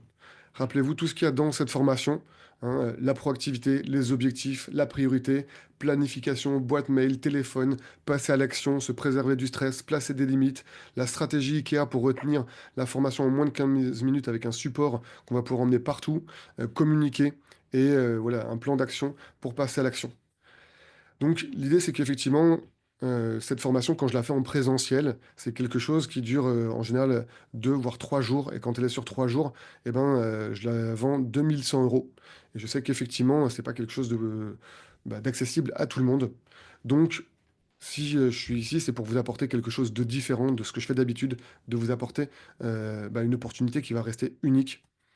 Donc l'idée, c'est que non seulement, j'ai fait la formation, mais pour que ça soit vraiment quelque chose qui puisse impacter les personnes dans leur quotidien, j'ai ajouté quelque chose que, je fais jamais, du moins que je fais jamais, à ce prix-là. C'est que j'ai rajouté un accompagnement individuel de 2 heures. C'est-à-dire que si, après avoir suivi la formation, vous n'arrivez pas ou vous êtes bloqué ou il y a un truc sur lequel vous avez un doute, donc à n'importe quel moment, et ben, vous avez 2 heures avec moi en direct sur lequel je vais pouvoir répondre à toutes vos questions, tous vos problèmes, tout ce qui fait que ça ne va pas. Et en général, effectivement, c'est quelque chose que lorsque je le vends aux entreprises en direct, je vends 600 €. J'ai rajouté également, sachant que Outlook est l'outil le plus utilisé par mes clients, j'ai mis un tuto, enfin des tutos Outlook, comment justement améliorer la configuration de son calendrier, de sa boîte mail, quels sont les fichiers, les étapes pas à pas pour pouvoir justement configurer et optimiser Outlook et que ça devienne un outil relativement simple, encore plus simple que ce qui peut l'être, voilà, de faire en sorte que ça devienne un vrai outil d'organisation et de gestion du temps et pas justement uniquement une boîte mail bah, qui sert à nous stresser. D'accord? Donc ces tutos-là, c'est une formation que en général je fais à part, que j'ai inclus ici, qui a une valeur de plus de 300 € et qui augmente à chaque fois puisque j'ajoute un maximum d'informations dedans. J'ai rajouté également, tout simplement, bah, un accès à vie aux mises à jour du programme. C'est un programme qui évolue avec son temps, avec les mises à jour, bah, de Outlook par exemple, avec les mises à jour, des contraintes que vous avez sur le terrain et qui me sont partagées. J'ai rajouté effectivement, une attestation de compétences, c'est-à-dire que si vous avez fait, suivi l'ensemble de la formation et que vous répondez à certains petits, quiz, vous avez une attestation de compétences qui montre que vous savez également, bah, gérer votre temps, gérer votre organisation et votre efficacité personnelle et que du coup, cette organisée personnelle peut devenir, collectif. Donc vous avez vu les différents coûts. Maintenant, le coût que je vous la question que je vous pose, c'est combien ça vous coûte à vous, chaque jour, en temps, en énergie, en esprit, de justement ne pas avoir la bonne méthode pour faire, tout ça, d'être toujours dans l'urgence, d'être interrompu, bah, tout le temps par les autres et d'avoir justement des journées surchargées que vous n'arrivez pas à maîtriser. Donc, pendant que vous réfléchissez, je vous partage le témoignage de Antoine Canet, ingénieur, chez BMW, qui a également, suivi la formation. J'avais du mal à prioriser mes tâches et à rester concentré sur ce qui était vraiment important. Les urgences et les imprévus arrivaient toujours au mauvais moment. Bonjour à tous. Aujourd'hui, je vais vous expliquer pourquoi j'ai suivi la formation Amélioration de l'organisation personnelle pour gagner en efficacité de Aligné. Je me suis inscrit notamment pour les raisons suivantes. Tout d'abord, je me sentais souvent submergé par mes responsabilités, que ce soit au travail ou bien à la maison. Les journées semblaient trop courtes et le stress était devenu mon compagnon quotidien. Je voulais trouver des méthodes concrètes pour mieux organiser mon travail, plus efficace et dégager du temps pour ma famille et pour mes loisirs. Même si j'étais sceptique au début de la formation, j'ai vite été convaincu. En effet, Quentin, notre formateur, a su écouter nos besoins à tous et nous donner des conseils personnalisés. Nous avons pu appliquer les outils directement à nos situations professionnelles, ce qui m'a permis de créer plus de sérénité dans mon travail et de mieux équilibrer ma vie familiale. En résumé, cette formation est un véritable déclic. Elle m'a donné des clés pour mieux gérer mon temps, être plus efficace, trouver un équilibre favorable entre travail et famille. Le voyage ne fait que commencer, j'en suis conscient, mais je suis confiant quant aux résultats futurs. Et pour ça, je tiens à remercier Aligné et Quentin pour l'investissement. Et du coup, depuis, Antoine a eu 2 enfants et il est toujours aussi content d'être organisé, de pouvoir passer du temps en dehors de son travail, même s'il est passionné par son boulot d'ingénieur chez BM. Donc, si je fais le cumul de tout ça, c'est vrai que voilà, je me suis trouvé un peu contraint de me poser la question, est-ce que je fais le prix habituel de la formation, qui est de 3 100 €, bonus compris, ou est-ce que je fais un effort, quelque chose de supplémentaire pour que ça soit accessible à tous? Et donc, du coup, l'idée, c'est de pouvoir vous proposer à vous l'opportunité unique d'accéder à cette formation pour une valeur que je ne pourrais faire que de manière comment dire, très courte, puisqu'il est en dessous juste du prix de l'accompagnement. C'est-à-dire que pour 497 €, payable en plusieurs fois, vous aurez effectivement les 10 modules de la formation, l'accompagnement individuel de 2 heures, tous les tutos Outlook et les mises à jour qui vont avec. C'est-à-dire que s'il y a un tuto qui manque, quelque chose qui n'est pas encore dans la formation, il suffira juste de m'envoyer un mail en me disant, tiens, j'aimerais bien savoir comment on fait ça avec Outlook, et vous le retrouvez dans les mises à jour, en général en moins de 2 semaines dans la formation. Un accès donc à vie à ces mises à jour et une attestation de compétences en gestion du temps, organisation et efficacité personnelle. Donc, c'est vraiment une opportunité que je pourrais faire que pour 30 personnes. Voilà, c'est quelque chose que je vais faire en début d'année.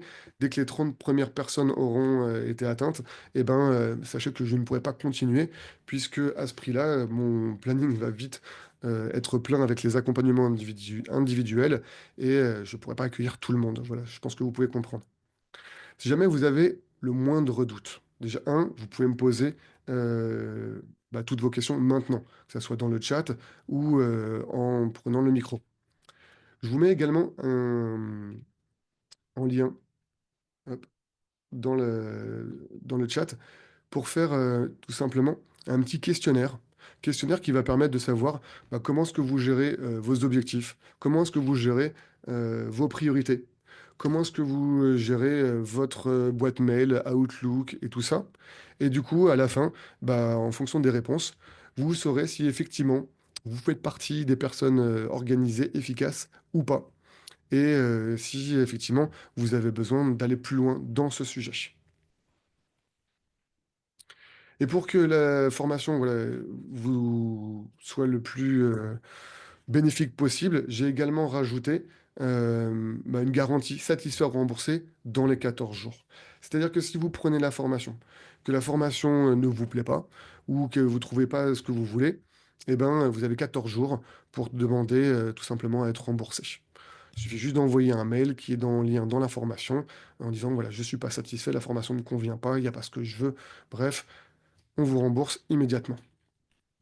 Donc sachez qu'effectivement, c'est une opportunité unique. Vous avez plein de témoignages qui a été partagé, qui le prouvent, hein. Je vous en ai juste quelques-uns au hasard, mais voilà. Anaël qui nous disait formation très pertinente, enrichissante et ancrée dans la réalité du terrain, applicable de suite. Pour le coup, on ne perd pas son temps, mais on en gagne. Formateur au top, cette formation devrait être obligatoire. Et c'est souvent justement ce que les gens me disent. Il faudrait que toute mon entreprise le fasse. Il faudrait que cette formation soit obligatoire. Sachez que, obligatoire, non, mais que toute votre entreprise le fasse, c'est possible. Sachez que la plupart du temps, j'interviens dans les entreprises, j'interviens dans tout type d'entreprise, hein, que ce soit de la banque, de la finance chez BM, je vous dis, je suis allé chez Greenpeace, dans des petites PME du BTP, comme des grosses entreprises et des startups. Donc, je peux intervenir si vous pensez que vos équipes, les personnes qui travaillent avec vous, en ont besoin également. Pour ça, il suffit tout simplement de passer à l'action immédiatement. Je vous partage les différents liens. Tac.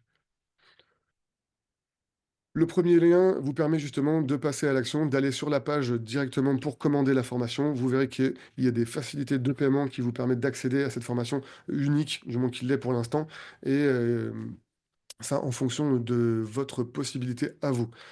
Sur le deuxième lien, c'est si effectivement vous avez des questions, des doutes, quelque chose que vous n'avez pas envie de partager là tout de suite, mais que vous aimeriez partager avec moi, eh bien, vous avez tout simplement à cliquer pour réserver un rendez-vous avec moi en direct. On prend le temps, on en discute, on en parle et je répondrai à toutes vos questions. Le troisième, je le remets également, c'est le lien vers le questionnaire qui permet de savoir comment est-ce que vous vous positionnez actuellement. Et enfin, si jamais il y a de nouveau une question ou quelque chose qui n'a pas été dite, vous avez mon adresse mail directe q.philippe@aligné-formation.com pour me poser toutes vos questions par mail pour qu'on puisse effectivement aussi peut-être prévoir une intervention au sein de votre entreprise ou pour vous directement. C'est à vous de voir. OK? Le paiement via PayPal ne fonctionne pas. Écoute, je vais regarder ça immédiatement et je reviens vers toi. Et non, la formation n'est pas éligible au CPF parce que le CPF ne te permettrait pas d'avoir tout simplement un coaching inclus dedans.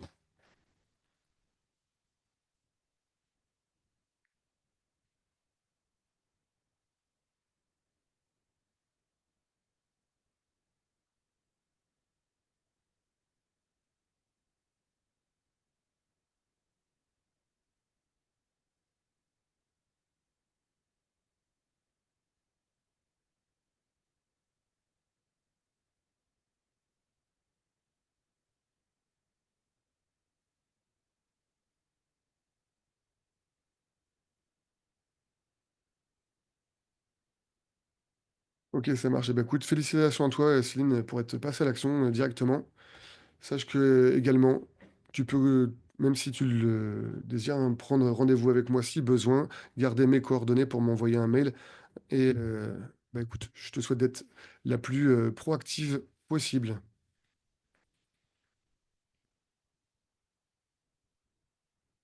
Marie, je prends aussi. Merci d'être passé à l'action. Écoutez, on se retrouve de l'autre côté pour ceux qui ont retrouvé la formation. Et s'il y a d'autres questions, effectivement, merci à vous, merci à toi, Céline. Pour ceux qui hésitent encore, dites-moi, quelle est votre raison justement de ne pas le faire? Qu'est-ce qui vous fait réfléchir? Qu'est-ce qui vous fait douter?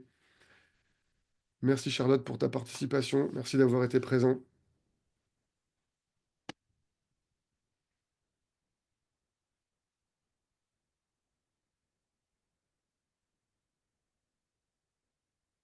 Donc voilà, sachez que vous allez gagner un temps précieux, beaucoup plus de sérénité, une organisation efficace, une tranquillité d'esprit, une productivité durable. Qu'ici, il ne s'agit pas justement de dépenser, mais d'investir, car vous aurez un retour sur investissement rapide, un accompagnement individuel exclusif que je ne pourrai réserver qu'aux 30 premiers, des outils concrets, faciles à mettre en place, faciles à utiliser.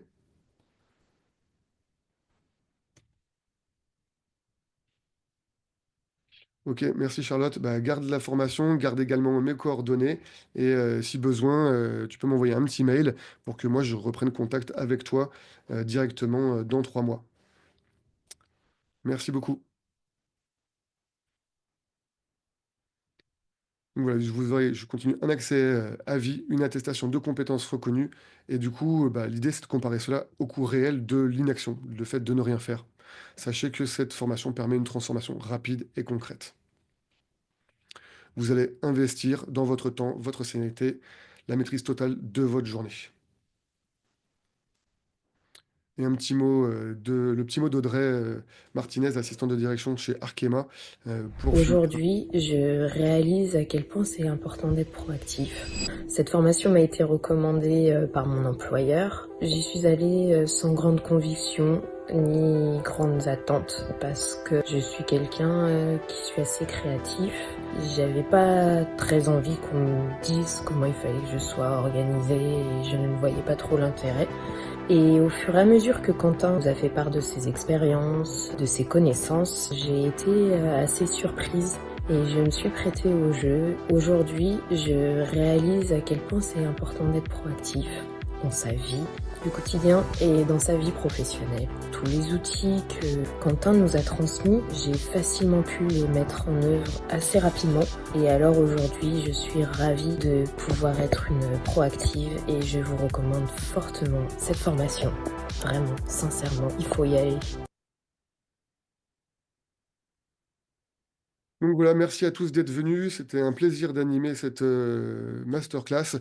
Et encore une fois, vous avez mon adresse mail. Donc s'il y a des questions, des thèmes sur la gestion du temps, l'organisation, l'efficacité personnelle, voire l'efficacité collective que vous aimeriez que j'aborde, eh ben, ça me donne des sujets, et des idées pour les prochaines. Donc je vous invite à les partager avec grand plaisir. Et encore une fois, merci d'être venu, merci d'avoir partagé avec moi ce moment.